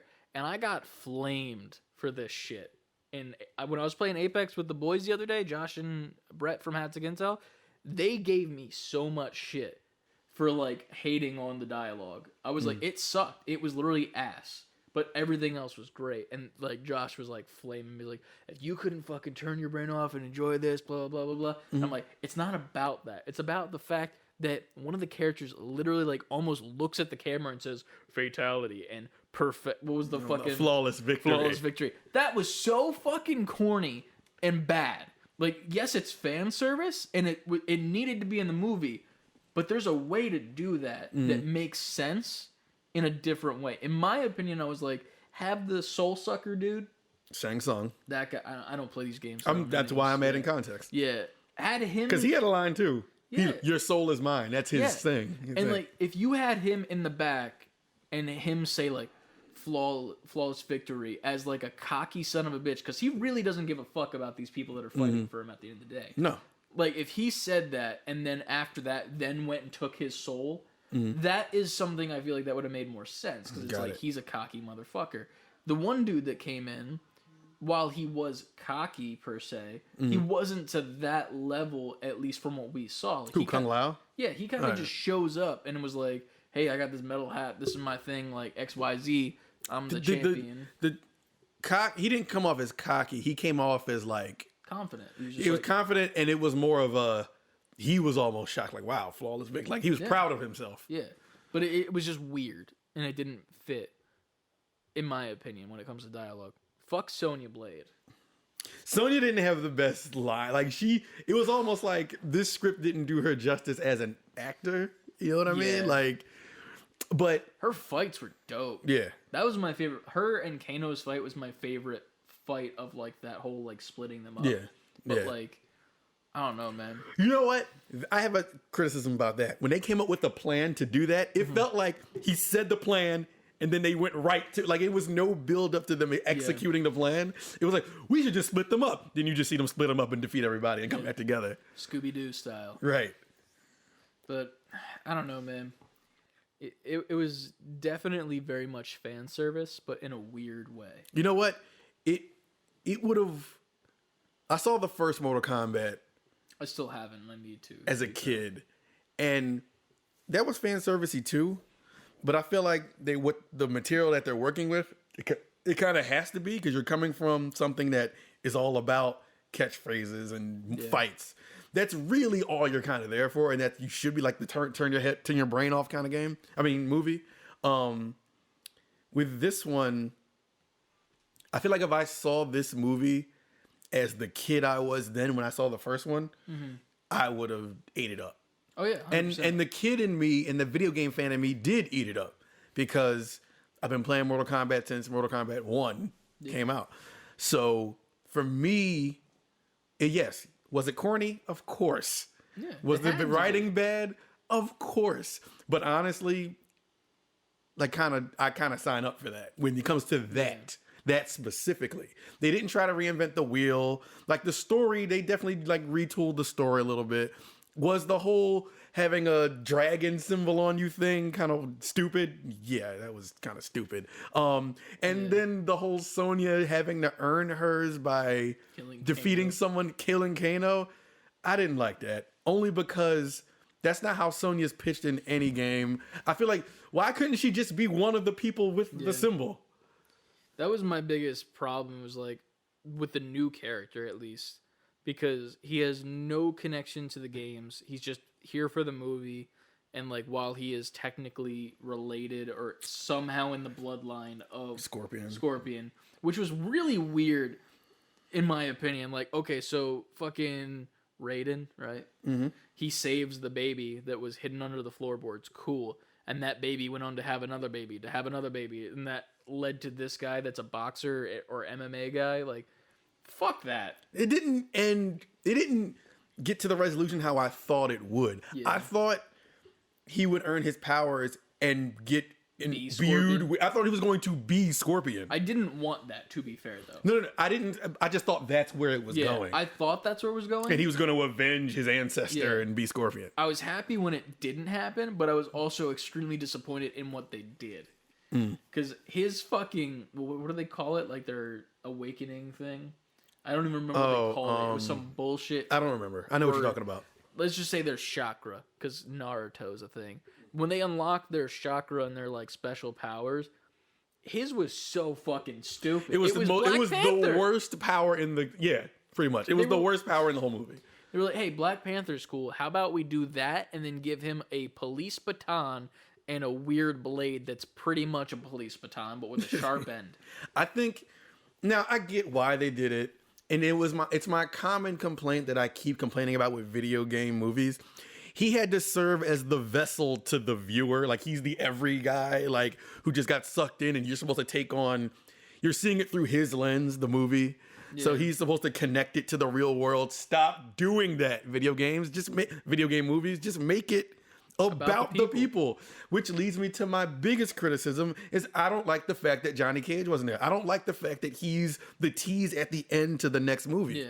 He's a part of the original gang. You can't have Scorpion, Sub-Zero, Sonya, Kano. You can't have them without Johnny Cage. Yeah.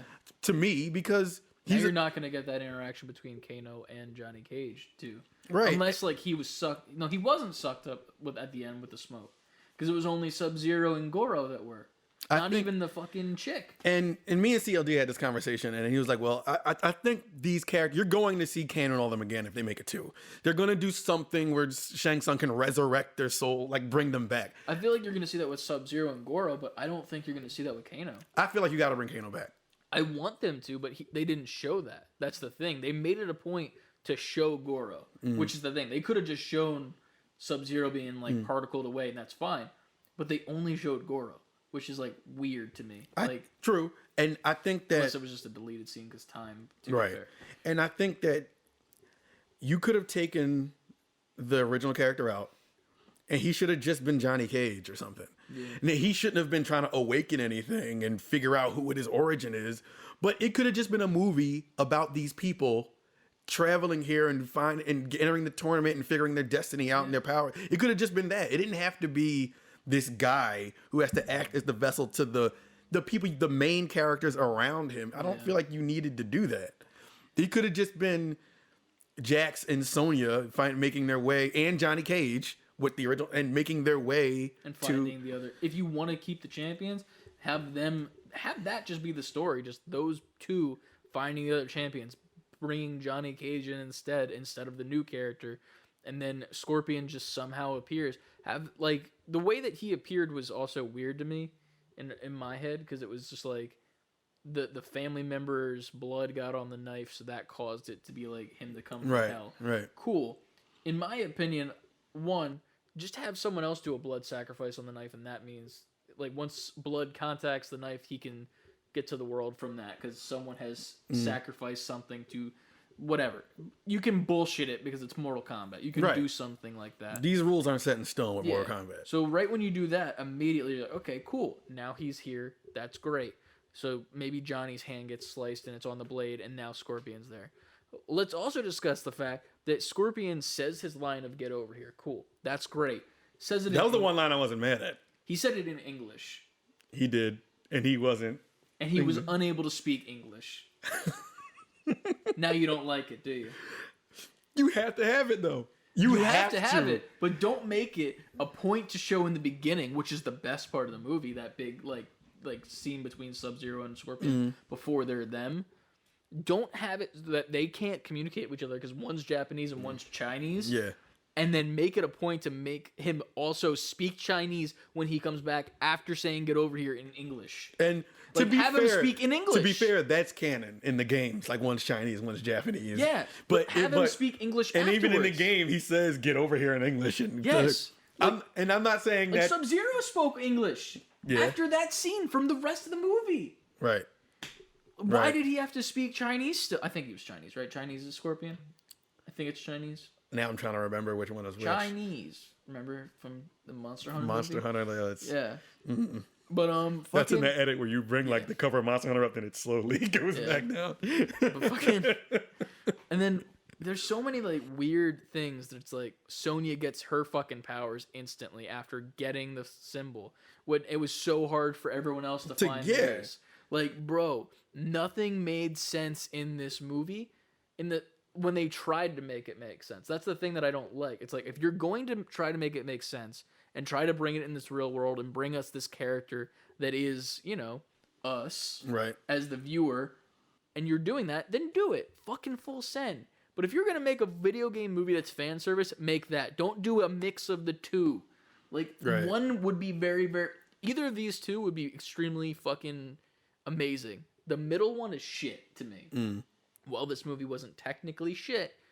From a story sense, it was. Right. And that sucks. And just to reiterate, like we're well aware that this movie isn't a cinematic artwork. Like they didn't get the best writers in the world. Right. And all that said, I still enjoyed this movie as just a fan of the game. I still enjoyed it beginning to end. It was a ride and it was fun. Yeah. But yeah, I think that's I don't think I have any major criticism. Like the little kid in me did wake up because I waited all movie for that Sub-Zero versus Scorpion fight because that's the main event. I love how they showed that in the fucking trailer, and then like they show Scorpion dying, so you're just like, oh well, Scorpion's coming back at some point. Like, bro, he had to. Yeah. Like, obviously he had to. Like, it was one of those things where in my head I was like, that was in the trailer. That wasn't this guy. So the guy's not turning into Scorpion. So I already know that's a thing. What the fuck's happening?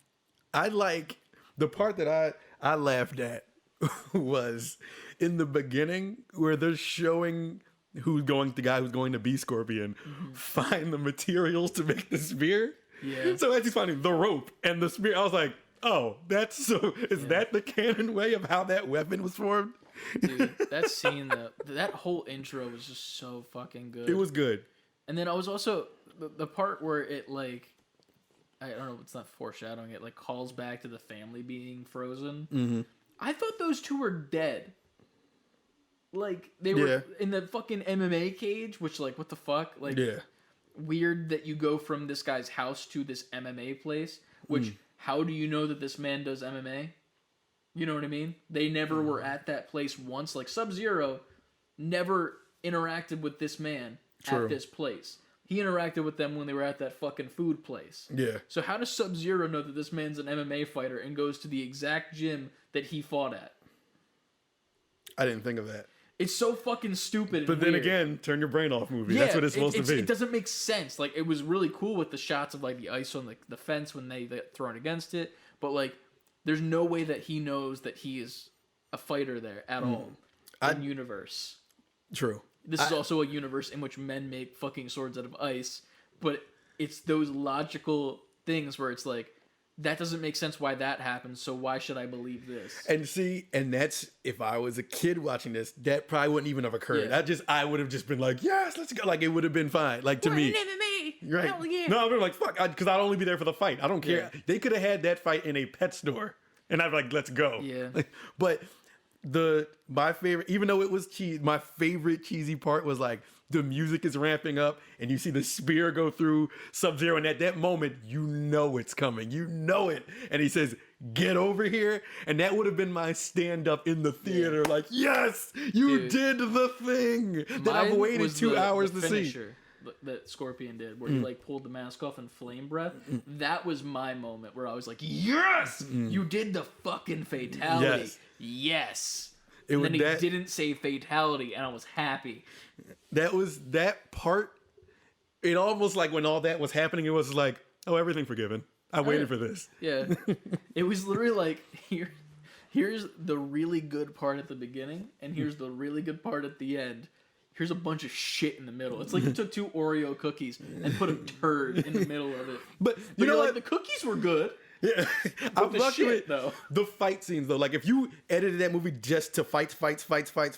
Oh yeah, I love this movie. Is amazing. This movie is amazing. But the main event and everything in every piece of Mortal Kombat media, the main event is always you're waiting for Sub-Zero versus Scorpion. Yeah, that's always the fight. And so it was great. We're gonna get it 4 more times. Yeah, they do it on for 4 fucking movies. So to start it with that and end it with that, as from somebody being behind the production of that, you gotta do that. Oh, yeah. Like, yeah, you have to. It worked well. Yeah. It's just everything in the middle, bro. Mm-hmm.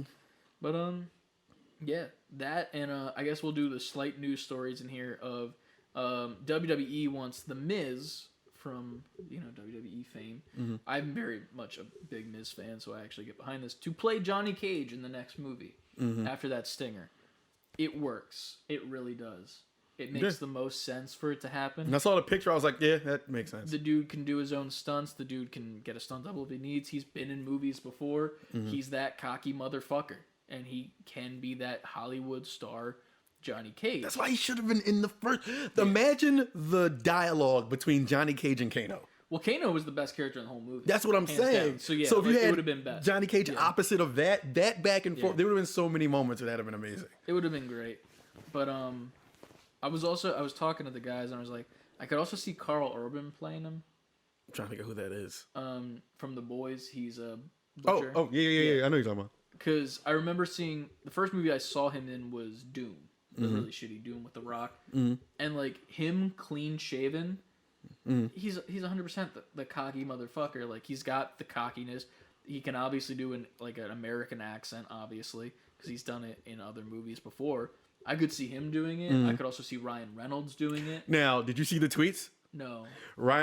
All the rumors about people wanting Ryan Reynolds reached him on Twitter. So he put up a picture of his face. Ryan Reynolds tweeted his face, or a retweet of somebody putting his Ryan Reynolds' face on Johnny Cage. Yeah. And then Ed Boon, for people who don't know, the creator of Mortal Kombat, retweeted it and said, Johnny Cage, he's like, I'm about to call your phone, or something like that. Or like, I think we need to have a phone call. So I saw that and was like, oh, shit. Yeah. Hell yeah, man. I mean, he could play it really well. The only thing is I'm worried if it was Ryan Reynolds, it would be too Deadpool. It would just be too close to being Deadpool. But then Ryan Reynolds is kind of always that guy. True, but but I know Deadpool is like extra with Ryan Reynolds, but it's like... But it's now Deadpool. Like Ryan Reynolds is Deadpool. Yeah, Like true. there's nothing else that he is now, which is sad, but also he's like in the Carlton effect now. Yeah, you're only can be Carlton, just like Jaleel White can only be Urkel. Yeah. And like, It's a time, but other than that, we'll touch on it quickly for Invincible because it's technically not video game related, but I'd love a video game of Invincible. We'll hey, talk- this is the NGP podcast, man. We're Yeah. just nerdy people. Um, Take the game route, NPs. Let's go. Yes. For context, I have read every single Invincible comic that exists. I picked it up when it was halfway done and read it weekly until it was finished. So I knew it was coming. Mm-hmm. And I don't think anyone who has not read the comics saw what was coming. Spoilers again. Spoiler alert! If Spoiler you alert! fast forward past Mortal Kombat, we are now spoiling Invincible. I hope you didn't fast forward into the middle of this conversation. Yes, if you did, that's your own fault. Anyway, so Invincible. The last episode, last episode of the season finale, and it got picked up for season 2 and 3. So I'm hyped. Yes, which makes me sad because it wasn't picked up prior to this, so we're gonna be waiting a while. Yeah, It's like the Rick and Morty thing where it's right. Where it took forever to get the last season that we got. So, for context, at the beginning of the show, Omni-Man murdered pretty much their equivalent of the Justice League. Yep. I forget what they're called in that because I'm just so hyped up on it. But I don't remember. All I know is the fake Teen Titans is the teen team. yeah, the team. But pretty much he kills all of them, and we don't know why the whole fucking series. It's alluded to maybe it's because he was controlled, maybe it's because he had to because he knew something. There's a whole section where there's like this demon PI that's like going in and finds it out pretty much. The wife finds out and shit gets messy pretty much. No pun intended, as you can tell from the opening sequence always getting bloodier and bloodier. Which No, this fucking so episode. good. If you saw this Yes. episode. So before the finale, we left off with Omni-Man trying to find Mark to explain to him Who what is the fuck's invincible going on. if you don't. Yes. But if you didn't know that, you probably shouldn't be listening to this Who the part. fuck are you? And while he's on the way to go find him, Cecil of the head of that one department that oversees the superheroes, is like putting everything in his way, while Mark is being depressed about some girl dumping him because she knew he was invincible and he lied to her. Which is fuck that bitch, man. She was tripping. Like, if Dude. I'm saving the world every day, Fuck that bitch, one, because I hated her in the comics. Two, I hate her even more in the show. So, whatever. Moving from that, pretty much Omni-Man gets in this big fight with this, like, tentacle monster that's pretty much Cthulhu. Mm-hmm. And as Adam, Eve, and Mark are on their way... the only thing in that show / comic, they gave him any kind of pushback, even if it was small. Yes. Yeah, it was like, it almost killed him the first time he fought it or something Yeah. like that. So that was, like, the context of why they dropped him onto Omni-Man to fight him again. So Mark sees his dad about to be getting killed, and then goes and saves them. They fight, but then one of the members of the OG team comes back to life because the two clone dudes put that necklace on him that fuses his head back that he got from Robot, which Robot is a fucking amazing character that will come. He has his own depth. There will be more for him too. He gets more and more stuff going on later on, but pretty much that guy comes back and starts beating the fuck out of Omni-Man in the middle of this Cthulhu fight that Invincible's doing. And then Omni-Man just says, you know what? You should have fucking stayed dead, and just fucking karate chops this man Oh in half. my gosh. Fucking goop coming out of every blood. And Invincible beats the fucking Cthulhu thing, which I don't think people realize that. He beat that on his own. Yeah. So that's a thing that happened in the background. And then he's like, what the fuck? And he says, we need to talk. To Finale. Mark. Yes. Mark shows up. Yeah, that's what he said. Okay, yeah. Now we're in the finale of what happened. Did you see any of that coming? Now, in that previous episode where he was giving the whole backstory of their people, I knew it probably had something to do with that. Yes. I didn't think it was that. Yeah. But I thought it stemmed from because I felt like they wouldn't have spent so much time on that if it didn't have some kind of bigger meaning. Yes. But no, I didn't think that was specifically the reason. Yeah. That all I could think about when he was giving him the breakdown of it, I was like, "Oh, you're just a piece of shit." Yeah. And then I thought, like, as you see him, like, poor Mark. That episode should have been titled "Poor Mark." Yeah. Dude, pretty much, Omni-Man tells his son to his face that everything that he's told him his whole life is a lie. Viltrum, where they come from, technically, Mark is half human, half Viltrumite. They are an empire, and they take over planets and bring them into the empire. And if they resist, they kill everyone. Yes. Gruesomely. Even their own people. Yes. Which was another thing. And there's a lot of characters in that are going to come back into the future. So that like scene with like the old guy. Yeah. And, like there's a They woman. all look fucking That diesel and fucking badass. woman, dude. Oh my fucking god. There's some shit that happens with her that I still haunts me when I read it. And that won't happen probably till like season 7, to be honest, if it keeps going. So he reveals that all to Mark, and Mark just can't believe it. Starts fighting him and being like, "Who's controlling you?" He's like, "Nah, dude, it's me. Like, stop being a fucking pussy." Pretty much. Like, literally just tells him to his face, like, "Stop being a fucking human." He told him, this is what got me. He told him that everyone you love and know is insignificant. He's like, Mark asked, "Did you love mom?" Yeah. And he called her, he's like, "Yeah, she's like a pet." Yeah, that's what set off the fight. Like, and then they start. Imagine somebody saying that about your mom. Yeah. I And love her, but she's more like a pet to me. And imagine it being your father saying that about Yeah. your mom. Yeah. So, needless to say, violence ensues. Omni-Man punches Mark through a building, and then he lands in the street. That causes so many deaths. People get killed by cars. The lady he tried to save from the building with her Yes, daughter their up there. Yeah.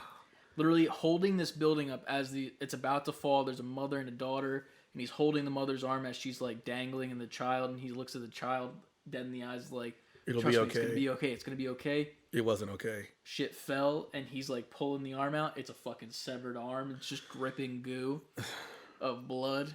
Get to the subway. The subway scene. Now here's the thing. That scene fucked me up. Like, actually watching it. Because It just kept going. I was like, Yeah. yo, he's gonna keep fucking good. So Omni-Man flies directly down, knocks them into the subway system, into the middle of the tracks. And he's pretty much Omni-Man is just owning Mark this whole fight and like just completely obliterating this motherfucker. Pretty much killing his son slowly. Because his son's not going to bring the Earth into the Empire. Because he's like, if the Earth doesn't want to be a part of it, then we kill them all. That's it, and we move on. And Mark's not about that because he is a human. Like, he is a human. He loves an X, Y, and Z elemental P. Right. That's the new fucking catchphrase, apparently. This Alphabet episode. boys. So his dad picks him up by the head and says, "Maybe this will show you how unimportant these people are." And the train is coming down the track. And he just holds his face towards the train and just stands there. And these motherfuckers are straight up actually invincible. So they stand still and the train goes through them and splits. And Mark is just like trying to like push it back but can't. And while he's doing this, people are just dying. Just like by the hundreds hitting of them and thousands. splattering. Their Yes. bodies are just exploding into blood and guts. And there's stuff. people outside the train that are getting hit by the train. Everyone's just dying, and he's weeping. Like, he's witnessing all of these people die in front of him, and it's because of him. It's so emotionally and tragically jarring to watch. Yes, it fucked me. I had to go to bed after I saw that. Like, I was gonna play games and shit that night, and I was like, no, I'm going to bed. I was watching that with Adrian, and that part came, and she was like, "I can't." She had to turn over. Like, I can't look at that. It's hard to get through. Even the part where he's just fucking Mark up, she was like, "Oh my god!" Oh my! She had to like turn away. Yes. It's very hard to get through, and like I know a lot of people that I want to watch this that can't, pretty much because of how violent it is. But yeah, man. And then it gets to the part where they're on the mountain and he's just beating the fuck out of him, and like, and then there's a flashback Knock to his like a teeth baseball out. game, and that's where we see a part of Omni-Man where he's not Viltrumite, and because the wife the whole time is pretty much teaching when he first comes to the planet him to be human, because that's like the whole ruse that he was given his wife the whole time just so he could procreate and make Mark. But it's like that baseball game where he hits like a fucking almost home run. He's running home, and then he just like looks at his kid. That and he, sense like, of pride smiles. wells up. Yeah, and he's like, "This is my flesh and blood," and like he gets that like fatherly feeling. And it's just this close up on Kid Mark's face without his front teeth, because kids. And then it just cuts to 17-year-old Mark in his Invincible costume, face bruised, bludgeoned, missing teeth. Ironically, also missing teeth. Yeah, and it was just like the parallel of that, just like going from like pure heart to what the fuck did I just do? Mm-hmm. And then that emotion fucks Omni-Man up, and he stops. And he fucking yells at him. He's like, "You don't fucking get it. None of these people matter to you. What happens 100 years from now when they're all fucking dead?" Like, why are you making me do this? Yes. And then Mark, he wins the fight after been losing the whole time by saying, "I'd still have you." And that causes Omni-Man to fucking zoom out of the fucking space and leave Earth, which in turn will cause more shit to happen as the character that came back, voiced by Seth Rogen, who's a producer of the show, explains that once the Viltrumites hear that a Viltrum left Earth and left its post, they're coming. You kind of hard. put it in perspective for me about what's Yeah. about to happen now. Imagine Omni-Man's abilities times like 20 people coming all to fuck this day up. And it's... And they do that with like the little flash with the afterwards with like there's that like Starro like monster taking over Mars and all the And Martians. that's where I was like, because Adrian was like, "So now what?" And I was like, "All these," because she didn't watch. She watched like the first two and this one. I had to kind of catch her up. And there's so much that like there's just muddy all over the like universe pretty much. The fucking tiger guy. Right, and she's like, "What is all this?" I'm like, "These are everybody he had encounters with throughout." And now they're in new positions, so that it has somewhere to go after this season, because now there's still bad fucking people on Earth. Yeah. There's the dude that took over the mob boss thing. He's awesome. I love him actually. That episode He was a dope ass character. Yeah, he's fucking insanely good, and I love him. Especially because he was in the first fucking episode, and like Mark just beats him down so easily in like, his like weird suit. But like, dude, this comic series is my favorite comic series of all time, and like, don't get me wrong, I'm a Spider-Man boy from here, like no matter what. But I get it though. Invincible is the best written comic ever, in my opinion, because it goes so much deeper than this in the future. Like, there's so much more that happens that is like, it's gonna hit you in a weird way when some shit happens. Like, I almost want you to read the fucking comics, because like, you're not gonna get there for the show for like years. I'm kind of pulled in because I kind of agree with you, because like it's so refreshing. Yeah. We've seen all the comics leading up to this point, and the story's done ad nauseum. We see all the Marvel, all the DC. It's great. For me, this was like, I've never been this excited about a comic property probably since I was a kid. Yeah. Because we've seen all the other ones over and over and over and over again. This was like, holy, this is something brand new, and it went above and beyond. Yeah. Story wise and content wise. It almost uses the tropes of like the stuff that you do know. Like, it has like the Justice League. They're almost making fun of it. Yeah. Like, you see like the Superman character, you see the Batman guy who's like the Silver Surfer at the same time, and the Flash, and like, Aquaman and Wonder Woman. But like, they're different and they're unique in their own way, and then they also don't fucking matter because they're gone. Yep. Right after you're introduced to them, and you start caring about them, and that's like a constant theme that happens with this show, is like, you think you know something, but then you don't, and it's completely something different. Like with the guy wanting to like clean up his neighborhood and like get out of the work. Right. It was not that he wanted to be the top of the fucking neighborhood and be like the crime boss. Fucked you up because it makes you care about them, and then they're just Mark almost fucking died for that. Right. I love it. I love how they subvert your expectations. Yeah. But if you haven't watched Invincible and you just listen to us spoil the whole first season, go fucking watch it, man. I promise you, it won't take your enjoyment out of watching it. I promise you, if you go watch that. At the end of the day, this is one of the most original comic stories that has ever been written, in my opinion, and it only gets better from here. And where it's at right now is 10 out of 10. So go check it out. Amazon Prime, not hashtag ad, but straight up. And if you cannot wait for the next seasons, I cannot recommend enough reading the comics because the art style is amazing. One of my favorite comic artists, Ryan Otley, he actually picked up Spider-Man after Invincible was done and did a great run with Spider-Man. So pick it up, check it out. 100% love it.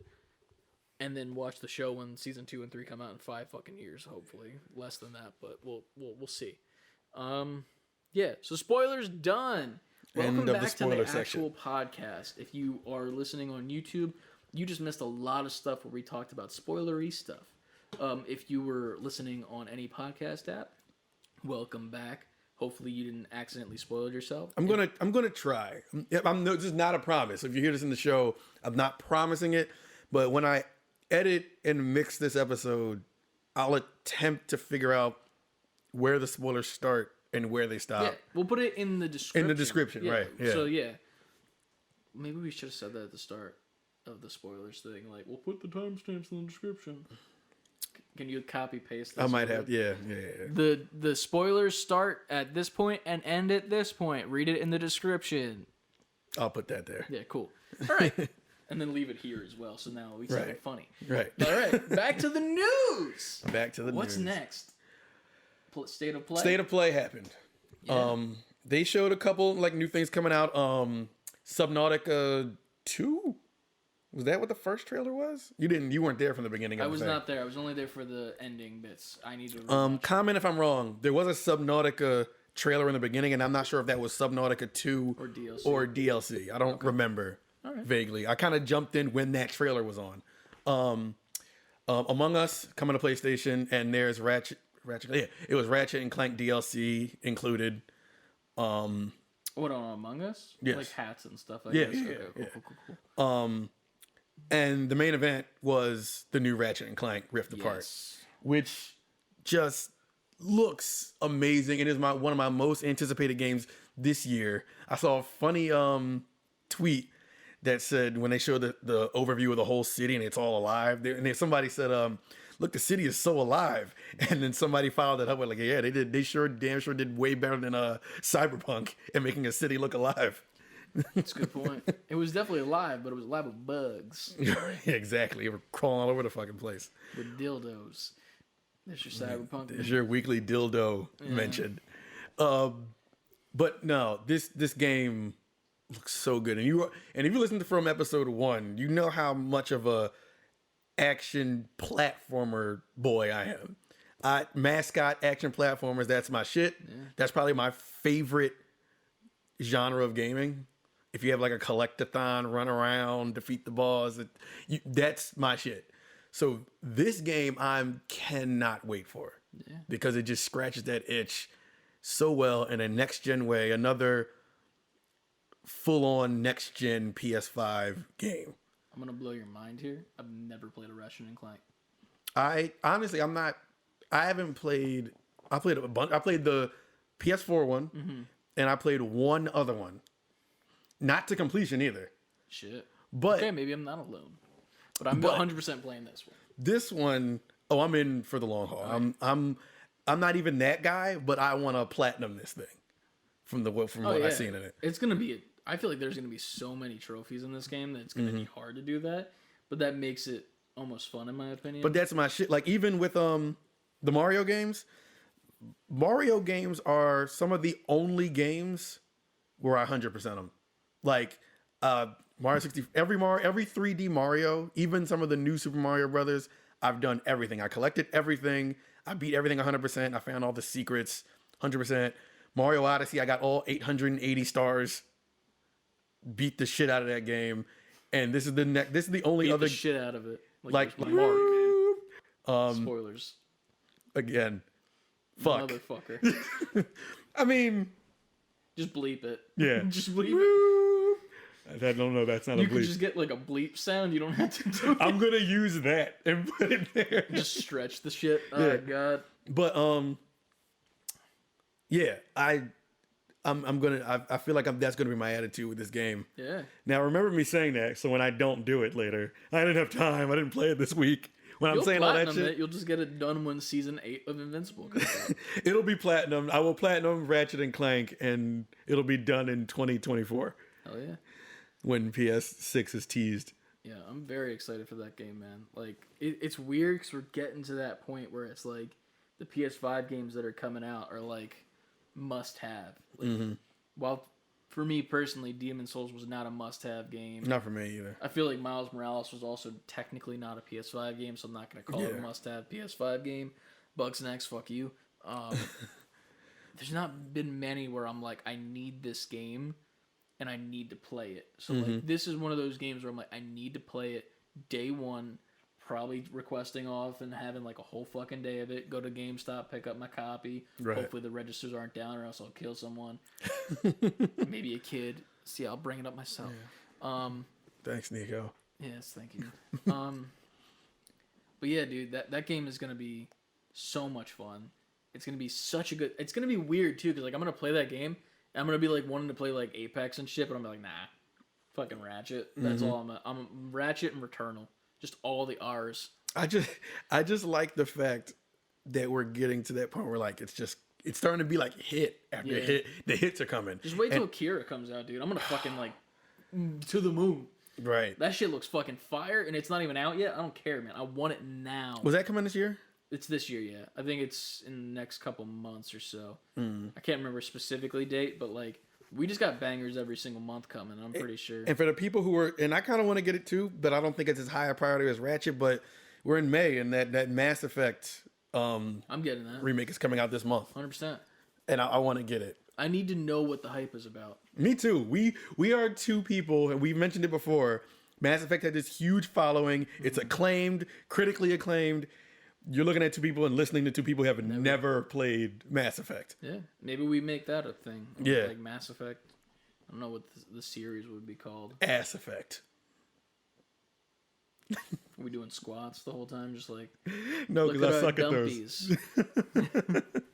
But yeah, man. I can't wait for Ratchet, man.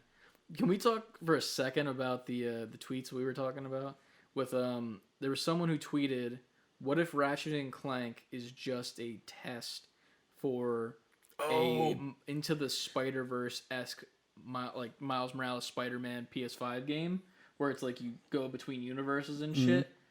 And yes, but also what if it's co-op? Is what I tweeted. So good. And that tweet's getting love too. yeah, dude, because like that literally, I feel like that's the next step for the Spider-Man games. Like I feel like we get Spider-Man 2, and that can be its own like solo playthrough. But I feel like after that, we get a co-op game that's Spider-Verse. Like we get at the end of Spider-Man 2, like I think it's maybe gonna be symbiote story. Like I think it has to be with like the ending of Miles Morales, like where it leads to. If you've played Spider-Man 1, you already know that's a thing. Right. So it's not a spoiler. Spider-Man 1 has been out for a while. It's your own fault. And real quick, before you go on, shout out to Paris Lilly, who's the one who tweeted that. Yes. He is a podcaster. He started a Gamer Tag Radio, and he is on the Kinda Funny podcast. They have a show called the Kinda Funny XCast, an Xbox centric podcast, but he's in the Kinda Funny podcast family. He earned his popularity from he was like the cyberpunk guy when that was first getting teased. He had the reaction to it, so I just want to really show him some love because he's really dope. Like follow him on Twitter, follow him on YouTube. Gamer Tag Radio, shout out to them. It's a really super dope dude. I love his gaming takes. Really genuine guy. So I want to put that on the table. Hell yeah. But yeah, continue. Yeah, man. I don't know. I just can't wait for all the shit that's coming and that could come. That's the thing. Like even if it doesn't come, the fucking minuscule hope in the universe that we could get a fucking Spider-Verse game that's not technically the movie, but like because there's been so many fucking comics that I would love. Like I remember the original Spider-Men comic when it was Miles' universe and like Peter came into it and was like, what the fuck's going on? And Miles was like, yo, you're dead, dude. Like, what the fuck? Because in the Ultimate Universe, Peter dies and then Miles takes up the mantle like way later. Right. Because like Spider-Man existed. And like then they did the whole like there was a comic line called Edge of Spider-Verse, which was fucking huge, where they had like every fucking universe you couldn't even think of. There was a Kung Fu Spider-Man. There's Spider-Punk. That was like his like first time we saw him. He wasn't just a fucking skin. Like he was an actual character. It's actually Aaron Davis. Okay. Which is really cool. Miles is uncle Prowler. So like that's neat. Spider-Gwen. There was fucking Scarlet Spider Kane, which if you're So some of these you got to school me on. Like, what is that? so Kane was a character back in the 90s that was a clone of Spider-Man that didn't go well. Because remember Ben Reilly Spider-Man, like the whole clone thing? He had like the hoodie and shit. Oh, yeah. Okay. Yeah. So like that was Ben Reilly, and he was like this blonde Spider-Man who thought he was the original, but Peter was the original. And, you know, like the whole like Invincible thing with the clone guys, kind of. Right. So like I'm the original. Right. But there was another clone called Kane. He was like this ugly motherfucker, like black suit with like goop all over it, long brown hair. Mm-hmm. And then they updated him to be like almost like a zombified looking version of Peter. And he's like, it's one of the suits in Spider-Man 1 where it's like the black and red only. Okay. Yeah. And he's fucking sick, dude. He's got these things in his wrist called stingers, like spider stingers. And they shoot out of his wrist. And like, he kills people by like putting his hand on their face. Oh, I see and where this is going. Yeah. like you know, like all fucking scorpion shit. Like get over here, but like actually already over there type shit. Like Already over here. already over here. But yeah, dude. And then there's a fucking monkey Spider-Man too. There's a monkey version of Spider-Man. There's Spider-Ham. There's a fucking robot version. There's the Japanese version. Right. There's the manga version where it's like super fucking like. And that's all in this like storyline. And the cool part about it is in that storyline, they're being hunted by like this almost like vampire-esque cult of people that just hunt spiders and spider people and like steal their energy to like. I like and this. It's such a fucking cool storyline. And while I don't think they would do that in the games because it's a little bit of a stretch, and people would be like, "Wait, you're going from like Aunt May dying in the first one. If that's spoiled for you." Fuck off. Where were you? Where were you? Yeah, like that's not a spoiler anymore. Yeah, dude. Get with the program. You're late. That's like people that were mad at the Final Fantasy VII spoilers. Like, Yeah, it's been out since what? Fucking 98. Yeah, 98. Even though there's changes, but either way. Yeah. Either way, at the end of the day, there's so much good things that can happen. And the funny part was, I forget who it was. The guy who tweeted it, and I can't remember. Paris Lily. Yeah, he was like, "This is not to knock Ratchet and Clank. This is not just a test game. This in and of itself is a great game, but it's also like, what if?" Right. And that what if is just so exciting for the future of the PlayStation 5. Hashtag ad. Bang. Product placement. Yeah. We're fucking just advertising everything. Buy a Wii. At your local eBay. At your local eBay. Just walk on into that brick and mortar eBay. But yeah. Other than the state of play, what else was there this week? Oh, shout out to sort of shout out. It's unfortunate. The company Toys for Bob. You might know them as the people who resurrected Crash and Spyro with the Crash 4, the new Crash, and the Spyro collection. Single-handedly brought them back to prominence and was successful. Sold a whole bunch of copies. I was excited to see where they were going to continue those series at. They're reportedly, and not rumored, but somebody who works there was a tweet. Apparently, they were dismantled, and the people from that company are now moved over to be Call of Duty support, which to me, I think is super unfortunate. It's a slap in the face. They just got their feet like wet, and they're getting their notoriety up and their respect for the great job they did with these properties that people consider dead, and they brought it back to life and was super successful at it. Had people waiting for since they revived Crash, everybody's waiting for the new Spyro to come out probably now. That would be the natural next step. And they've just been dismantled. People were on Twitter very upset at it. Me being one, you heard my love for mascot platformer. So I'm excited. Spyro to Call of Duty. Yeah, and now they're just Call of Duty support. Call of Duty has so many studios under them now. And some really talented people. And there's nothing wrong with them having all the studios. They earned it. I mean, Call of Duty is obviously hyper successful, so they can do whatever they want. Billion-dollar company with a B. Right. No anti-cheat software. What's up with that? But my thing is like, to be fair, that company, and that's not to say I don't know what the future holds, but that was unfortunate to hear for me because you had this other company carving a lane. They probably could have made, after resurrecting it, they probably earned the clout to make an original IP, and I would have bought it because they did such good work on this. I was happy to see where they were going.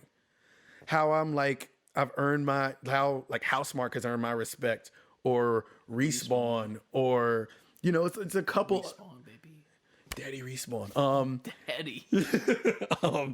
But like this company, Toys for Bob, I was excited to see where they were going. Yeah. Because they did a great job. And now just to hear they're umbrellaed under Activision and Call of Duty now is kind of sad for me. Yeah. Yeah. It's weird because like you see so much success coming from that, and like you would think that like the success would be like, oh yeah, let's keep doing this, but then they're just like, nope, it's not enough. Sweep them under the rug. They did good for what they did. They got us our money for what we needed. Move on to something that's existing. But yeah, it's a sad time. To be honest, with that type of shit. But it has. This isn't the first time that happened, and I'm sure it probably won't be the last time, unfortunately. Speaking with Sony, do you want to talk about the new games for PSN? I don't even know what they are. I just knew I wasn't impressed. Neither do I. So let's. I did read them, and I just don't remember. I'll pull up the Old Reliable, which is a Instagram page that we use a lot. It's not actually called Old Reliable, but I won't tell you what it is because we've said it in previous episodes, and it's our sources. Fuck you, bitch. Yeah, don't take our source. Let me find it. Here we go. So the PlayStation Plus free games for May 2021. We'll start with the PlayStation 4 games, as always, leading up to the PS5. So we got Stranded Deep. Looks kind of like a ocean thing. There's like a guy. That's my favorite genre of gaming, ocean with thing. like a tentacle, like some hentai shit, and he's on a raft and he's got like a spear. He's stabbing at it. That's a thing, I guess. Then also Battlefield 5, which is kind of weird. Like I didn't see. I think. Well, they did. That's another piece of news. They announced that the new Battlefield is coming officially. I mean, I guess we could have guessed it, but I'm sure they're using this as a stepping stone to keep the buzz up.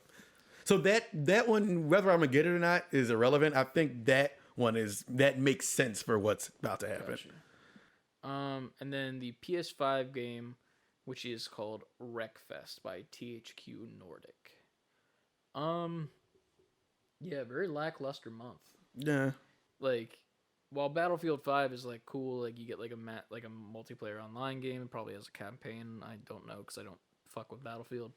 But to go from last month, was it last month or was it the previous month where we got Days Gone and Oddworld? Oddworld was last month, which is a game that they hyped the fuck out of, even though I'm not a huge fan at the moment. Someone Days is Gone, which is in talks.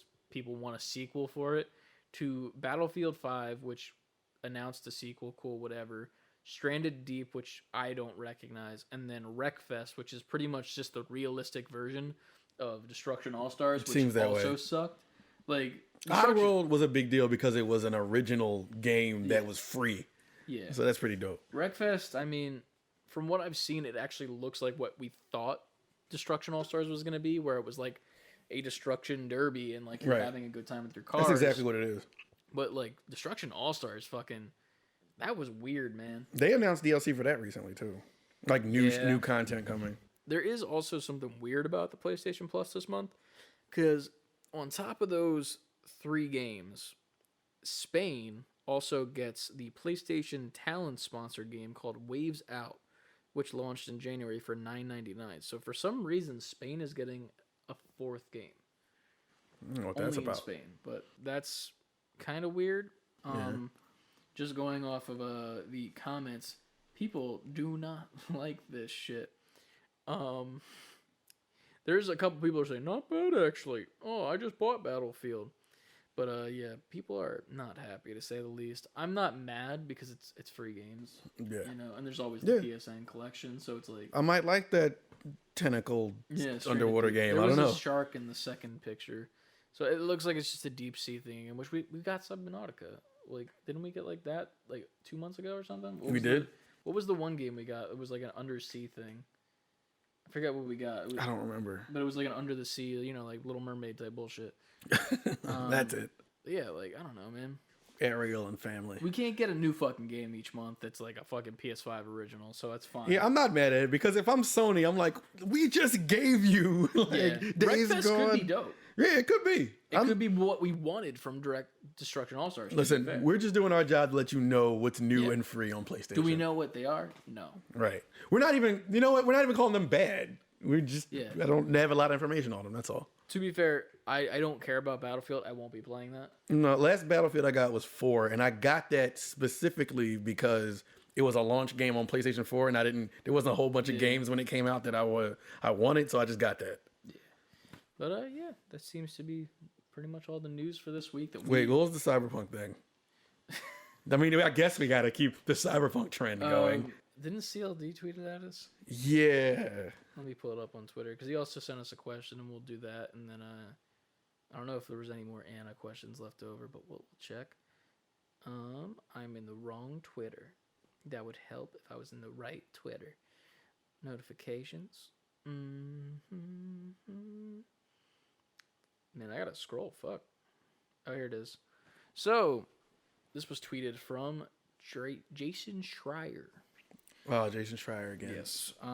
So this is some new news from CD Projekt Red with Cyberpunk. Following the flop of Cyberpunk 2077, CD Projekt board members are set to receive huge bonuses ranging from 4 to 6 million. Meanwhile, some employees say they got lower bonuses than expected because the board wouldn't delay the game. That little statement explains a whole lot. Yeah. There's also more. There's a lot more. Holy fuck. Listen, man, Cyberpunk keeps cyberpunking. Yeah. That's what, like, I'm going to spend a whole bunch of time on that. We talk about them every week. If anything, we're giving them promo every damn week. I'll read the next tweet down because it gives a little bit of a comparison compared to... So the board members themselves are set to receive 4 million to 6 million. Keep that in mind. Employees said their bonuses ranged from 5K to 20K. A CDPR spokesman said the average was 34K. Staff had expected more for their first big game in 5 years, and the bonuses tied to the profit sharing would have caused a far higher if Cyberpunk hadn't been such a mess.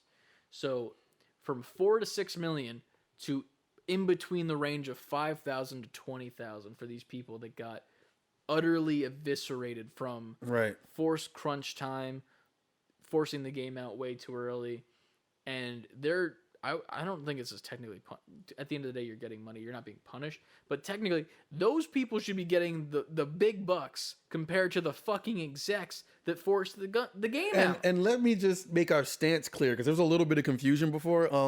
When we talk about Cyberpunk, we're never attacking the devs. The devs and the people who worked on this game and had to go through all that crunch and the hours of developing this game and being under the gun and forcing it.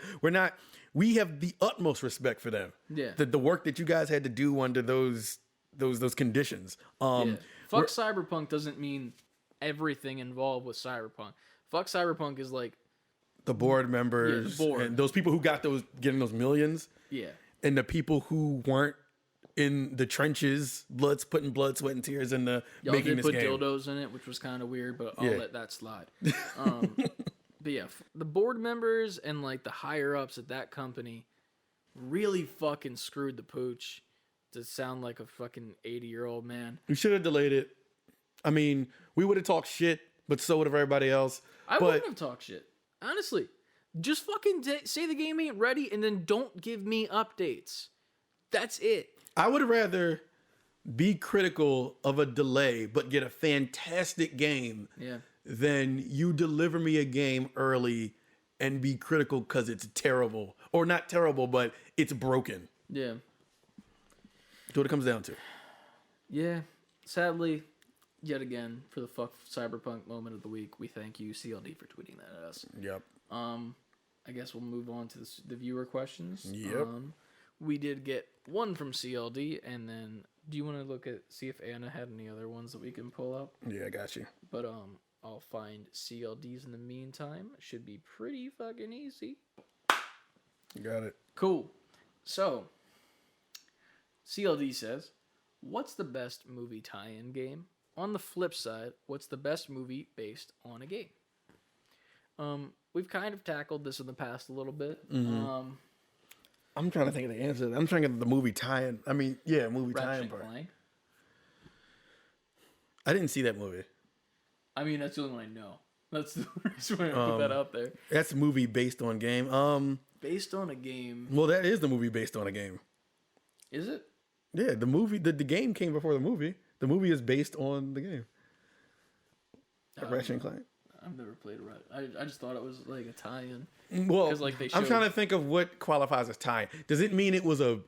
I feel like a tie-in means that the game was based on the movie, or they came out to promote each other. Ratchet was a thing, and then they made a movie. Movie tie-in game. Let's look it up. I really, this is Memories hard. of the old man.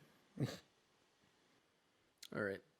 The best movie tie-in games. Well, that's exactly what I'm looking for. That's very nice of you. Got GoldenEye 007. That's a good one. Alien 3 apparently was a good game. Spider-Man 2. That was before this new Spider-Man resurgence on PlayStation. Yeah. That was the best Spider-Man game to me. That was might be the it. Spider-Man game. Chronicles of Riddick, fuck that. Blade Runner, fuck that. Indiana Jones and the Last Crusade, the graphic adventure. What? Fuck that. Star Wars Rogue Leader, Rogue Squadron. Nah, not so much. I wouldn't choose that. Aladdin. It's a classic. It's a classic, but I don't think it's the best. Not the best though. What is The Warriors? I don't know what that is. It's an old school movie. It came out in late 80s, early 90s. 79. Oh shit. Batman. 79. I think Rockstar ended up making the Warriors game. Batman wasn't bad. Batman for the NES original was pretty dope. Side-scrolling action platformer. You know, that's my shit. You know what? I'm gonna go out on a limb here, and they have one here, which is funny because it's a series, but it's not like connected. And I'm going to go out on a limb and say it is the best movie tie-in game. Any of the Lego versions of the Star Wars games. I never played them, but I respect them. Yeah. And it's not because I wouldn't have played them. I just never been in front of it to play it. Dude, the Lego Star Wars games were such a big part of my childhood, like in a general sense. Like I remember playing that on so many different systems, and like it tells the stories of the movies in a fun way for kids. So like, you know, like if you watch it as an adult, like you're watching the prequels and you're like, oh, this is about like trade and shit, like trade routes and like you know, like whatnot, and it's not really about the Jedi, at least in the first couple. And it's about this war and blah, blah, blah. But they make it fun in those movies. And you're like, oh, these are cool people, like, flipping around and, like, using, like, the Force and, like, lightning. And, oh, I want to have this gun and shit like that. And it's so much fun. And it brings it to, like, it introduces you to that world in this fun Lego way. Then it's like, okay, now I want to buy the Lego sets. I want to buy the toys. I want to get behind that. And then you watch the actual movies and you're like, oh, fuck, this is lit. And then you become me. There you go. I respect it. I think the only Lego game I've been in front of extensively is we got Trenton Lego Marvel Superheroes 2 on his Switch. Those are good. It was when I was messing around with it, I'm like, this is fun. I could see this is kind of fun. Yeah, but they've had other ones where there's Lego Indiana Jones. I think I did play that one. Pirates of the Caribbean, Jurassic Park, The Incredibles. Did not know that. Harry Potter, I did play, and then Lord of the Rings. So there's a ton of them. And then they also did Lego Dimensions, which had like the little build sets that you could buy, where it was like almost like Skylanders. Yeah. So like, I do remember that. and that had like things like Back to the Future, Scooby Doo, like There's Sonic on there. yeah, they had everything. So that's the crazy part. Like, I feel like those are the best movie tie-in games almost. I agree. I To think me, yeah. those, like, objectively, that's the answer. I think personally, I'm gonna go with Spider-Man, and my follow-up after I sat here and thought about it, the Simpsons movie came out, and then they had the Simpsons movie game for 360 and PS3, and that was super fun. All right. It didn't even follow the movie that much. It just was a Simpsons game, but since they tied it in with the movie, that's right, because the movie was called The Simpsons Movie, and right after that they put out The Simpsons Game, Shit. and it was a dope platformer running around doing wacky shit. It was really good. So those are my answers for that one. As far as what was the best game based on a movie, or was it a movie based on a game? What's the best movie based on a game? It's a harder question. Let's also Google that for the list. Because, like, here's the thing. We don't know off the top of our head. That's a harder question because a lot of them suck. I liked Sonic. I don't care what anybody says. Sonic was good to me. And I know I'm biased because I'm a Sonic fan. But I thought after the whole cleanup, after they made that fucked up looking Sonic and went back and redid it, what came out at the end was really enjoyable. Cheesy, family friendly, but enjoyable. There's a lot of good options here, in my opinion. Starting off, Jumanji. But Technically, it was a board game. Well, it's not a video game. it's on the cusp for me. I don't really consider it. Kind of there. Wreck-It Ralph. But that's not. There was no Wreck-It Ralph game. Fix It Felix, But that's also not a game. A real game. But it is. What is it? It's called Fix It Felix. No, but you know what I mean. There's an actual game. Like, But it wasn't based on a game in reality until after that movie came out. Now, because if that's an option, that's my answer. I love Wreck-It Ralph. Wreck-It Ralph 1. I went to the theaters by myself to go see Wreck-It Ralph 1. I want to let you know this. Fix It Felix was a game. Before the movie Wreck-It Ralph? Yeah. That what? On Sega Mega Drive. It's called Fix It Felix? Fix It Felix Jr. This has to be a mock-up because Wreck-It Ralph's in the picture. And Yeah, Wreck-It he was Ralph, the bad guy. But Wreck-It Ralph wasn't an actual No, Wreck-It Ralph wasn't an actual game, but Fix It Felix Jr. was a game where Wreck-It Ralph was the bad guy. That's the thing. He's the bad guy in the game. He wrecks it.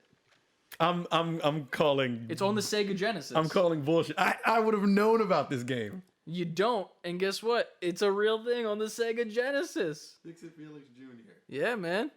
Listen, I'm gonna do some deep diving and some research Shit. on this game. But if that is true, then Wreck-It Ralph is my favorite. Is my pick. 1 second. Let me just check this out. There's a little article for you. What year did that shit come out? I don't know. I'm trying to figure this out. I'm reading things.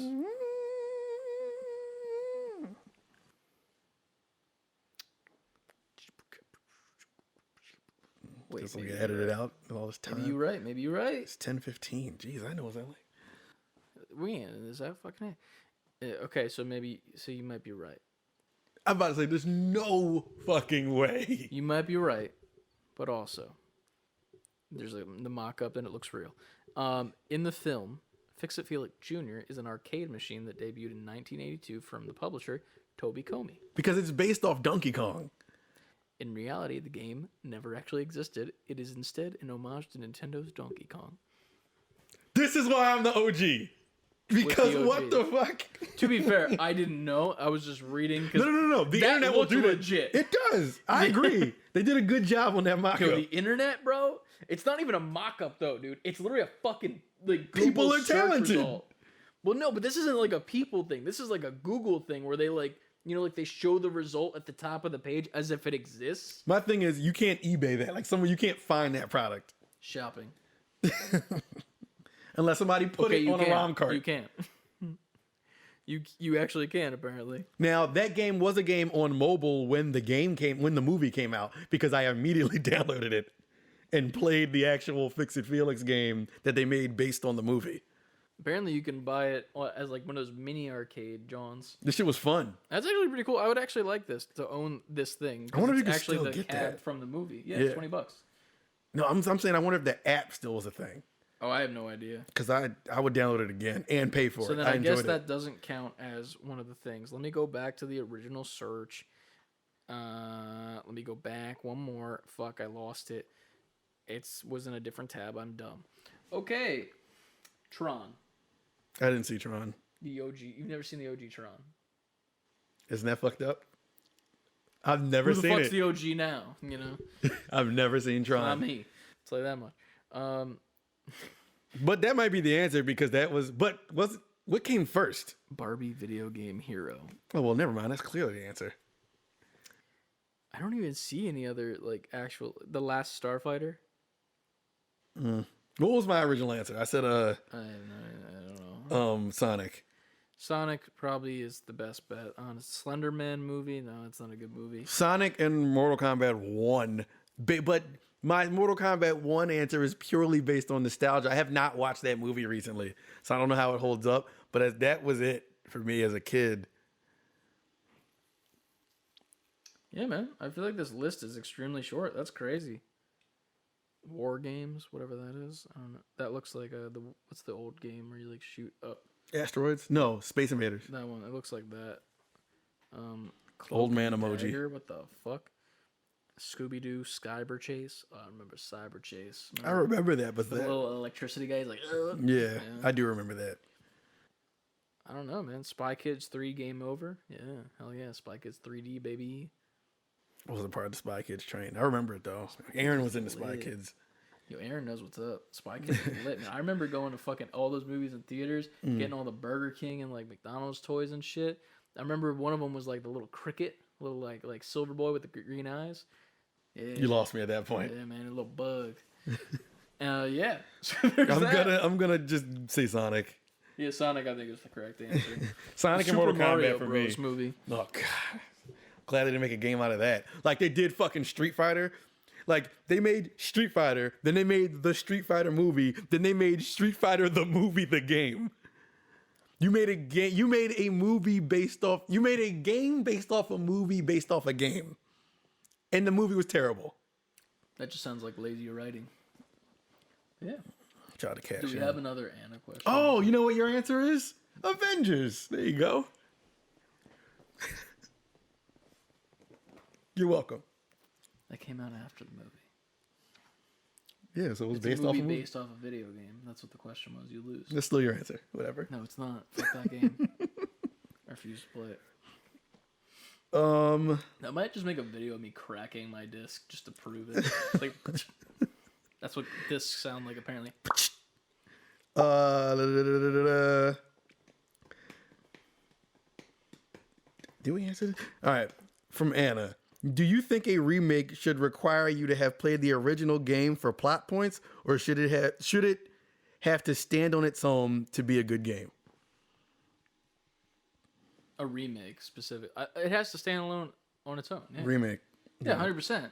You can't base a game's like actual like validity and like how good it is on like the story aspects and all that shit on its previous game. That just makes no sense to me. I agree. Like, at least with like the Final Fantasy stuff. Like while I personally still haven't played either the original or the new one that just came out as a remake, it's like if the fucking original one sucked ass, the new one doesn't also need to suck ass. Like it's Right. got to be good, you know.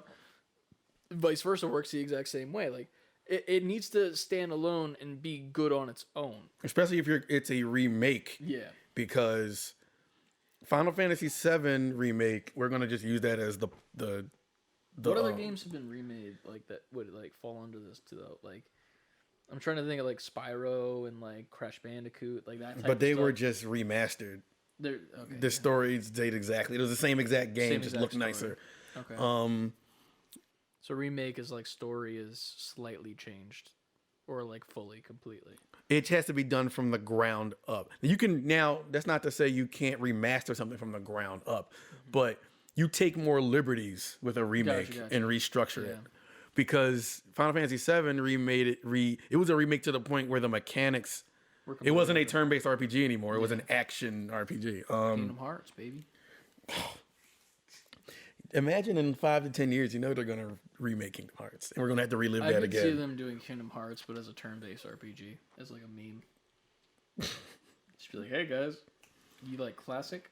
Fuck you. Now you have to do more waiting. Yeah. On top of all that dialogue, Yeah. convoluted story. What other remakes are there? Because I feel like Final Fantasy is the perfect example, but like, there's not many That's others. the A1 example. I'm trying to. There's a lot of classic games that got remade. Bionic Commando got remade. If you're an OG, you'll know what that is. It's an NES game. Dude with the bionic arm. He had like a little grappling hook to get around. They remade it twice on 360. People liked it. They didn't like the first remake. They liked the second one. Blaster Master, when Switch came out, they made Blaster Master 0. That was pretty good. A lot of classic like games of that era got it. Where the story was changed. I'm trying to think of games where the story changed. That's weird, because Pokemon is apparently considered a remake. When they remade like the OGs into like The Fire Red and all that Yeah, stuff. like Where that. see, I never played those. Were they really remade? Was there different shit in there? like it was completely different. Like it was the same exact play style, but at the same time it was different, if that makes sense. It's a weird line because like I almost think that would be more of a remaster, but like because it just makes everything like updated sprites and like Yeah. as opposed to I don't know. I feel like there's an obvious one we're just overlooking, Yeah. and someone's going to be like, you didn't say. By definition, it says a remake offers a newer interpretation of an older work characterized by updated or changed assets. And a remake typically maintains the same story, genre, and fundamental gameplay ideas of the original work. So maybe is Final Fantasy technically not a remake then? Is it a remaster? No, this is definitely a remake. Well, is it the same thing then? Because now I'm confused. No, because we have remasters that are just the exact same game. Yeah. But it says a remake maintains the same story, genre, and gameplay. So it's like, it's not the same gameplay for Final Fantasy. They were saying they changed, they took little And tweaks to the story. too. It's weird. It's like weird. a gray area. It's almost like It is a same. gray area. Like, I think that's a perfectly fine definition. I think the Yeah. definition can change, though. Okay. Because it technically is remade. Yeah. With the it's in same exact name, characters. Too. Like it's the thing. It's literally called remake. Right. After the 7. It's just weird because like I Google it and I'm like, yo, video game remakes, and it literally lists like Crash Bandicoot, Insane Trilogy, Spyro, and Shadow of the Colossus, like fucking. But those are definitely remasters. Yeah. You know what? Because sometimes if you just upgrade visuals, you Mm-hmm. upgrade the same visuals. Like, for instance, the Mario 3D All-Stars thing. They Yeah. took Mario Galaxy and just up-resed it. It's the same exact game, though. No, I took that game and was like, see ya. Right. I tried to play 64 and it was not a good time. That's why I'm enlightening you. They did this Yeah. with 64. They just upgraded the visuals slightly. With Crash, they just remade it from the ground up, but it was the same game. That one teeters the line. It's the same exact game, same exact plot, same exact levels, but it's made. They destroyed it and rebuilt it in modern mechanics and looks. Okay. But it's the same game. I would probably have to say Pokemon then. Because I feel like going from. We're not doing the best of list. We're saying, is it necessary? Or what was the question again? I completely forgot because I'm over here like, what's a remake? Do you think a remake should require you to have played the original game for plot points, or should it have to stand on its own to be a good game? Yeah, okay, so yeah, I think it needs to stand on its own for it to be its own game. Plot does not matter when it comes to a new game. I think like it can be completely fucking different. Yeah, it can be. Yeah, and Because even if you take the Crash example where it's the same game just rebuilt, someone who's never played that can pick that up and be like, "Oh, I'm in." yeah, Like, same you don't thing need to with know. Pokemon. It's the same thing every Right. single time. Like it's the cut and dry. Like here's what you do. get your Pokemon, catch them, and then move on with the story. Get your gym badges, do the Elite Right. Four, you're done, and then finish your Pokedex. Fine, GG. You don't need to fucking have played the fucking shitty sprite version. Right. Well, it's not shitty. It's what Original. they had. Right. Shitty by today's standards, but like you don't have to go back to that and be like, I need to know the plot of Right, the original right. thing. But like, nah, like you don't need to. And at the end of the day, even with Final Fantasy, which is like almost the end all be all of this question, like You do can need- definitely pick that up if you've never played the first one. Now with all these games, I think if you play the first one, it helps because you'll see the evolution. Yeah. And you'll feel like that probably one would be relate to it nice, more. too. But out of everything we've said, I think 7 is the one where if you played the original, you'll probably really be into the remake. But if you didn't, you still still can appreciate it. play it and understand what's happening. it's one of those things where it's like it's never a necessity, and it always needs to be a good standalone game. Like even with like sequels, like for me, like I play. It's not a remake or remaster type thing, but it's like when you have like Kingdom Hearts 1 and Kingdom Hearts 2. Like I played Kingdom Hearts 2 first because I just saw Disney characters on a video game case when I Right. went into GameStop one day and I bought it. I didn't need to know all the shit from 1 to enjoy 2. Did I understand what was happening for the first like hour and a half when I was playing as Roxas in the city eating a fucking icicle thing? No, I didn't care though because I was having fun. And then we got into the Disney part and I was flying my gummy ship. Cool. It was Death to the fun. gummy ship. I hate that part. Gummy ship's great. fucking You get to build your hated the own. gummy It's ship. fun. I didn't even build. I just kept it the normal dumb gummy ship. That's why you didn't have a good I don't time. like Kingdom Hearts. Go on. But yeah, man, it's one of those games where, like, to be fair, I'm not a huge Kingdom Hearts fan. I love the overall like aesthetic of it, but I'm not more of a fan of the story because it's too fucking convoluted. But like, I loved playing that game, and I didn't need to know anything from the first one to love the second one, and that's in the same vein as a remaster. Like with 7, it's like if I played the original one as a turn-based fucking RPG, and I'm like, you know, fighting these guys, and the story's like slightly different. Then I come to 7, and I'm playing this action game, and I'm like, it's pretty much Kingdom Hearts. That's kind of where they got the. Isn't that like The kinda first 7? Yeah, like the It's remake. the fighting is kinda very took it Kingdom from that, Hearts right? reminiscent. I mean, it's Square, so I guess they kind of ported that. For me, it was a mix of Final Fantasy 15 and Kingdom Hearts. Okay. That's where that style came from. Because in Gotcha. Final Fantasy 15, when you enter a section where you're about to fight, the perspective changes. You can.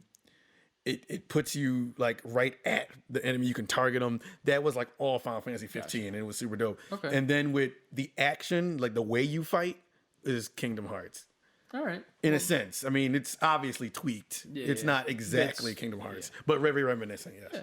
But yeah, I very much I'm in the party of make good games always, and that's it. Cyberpunk, you hear me, motherfuckers?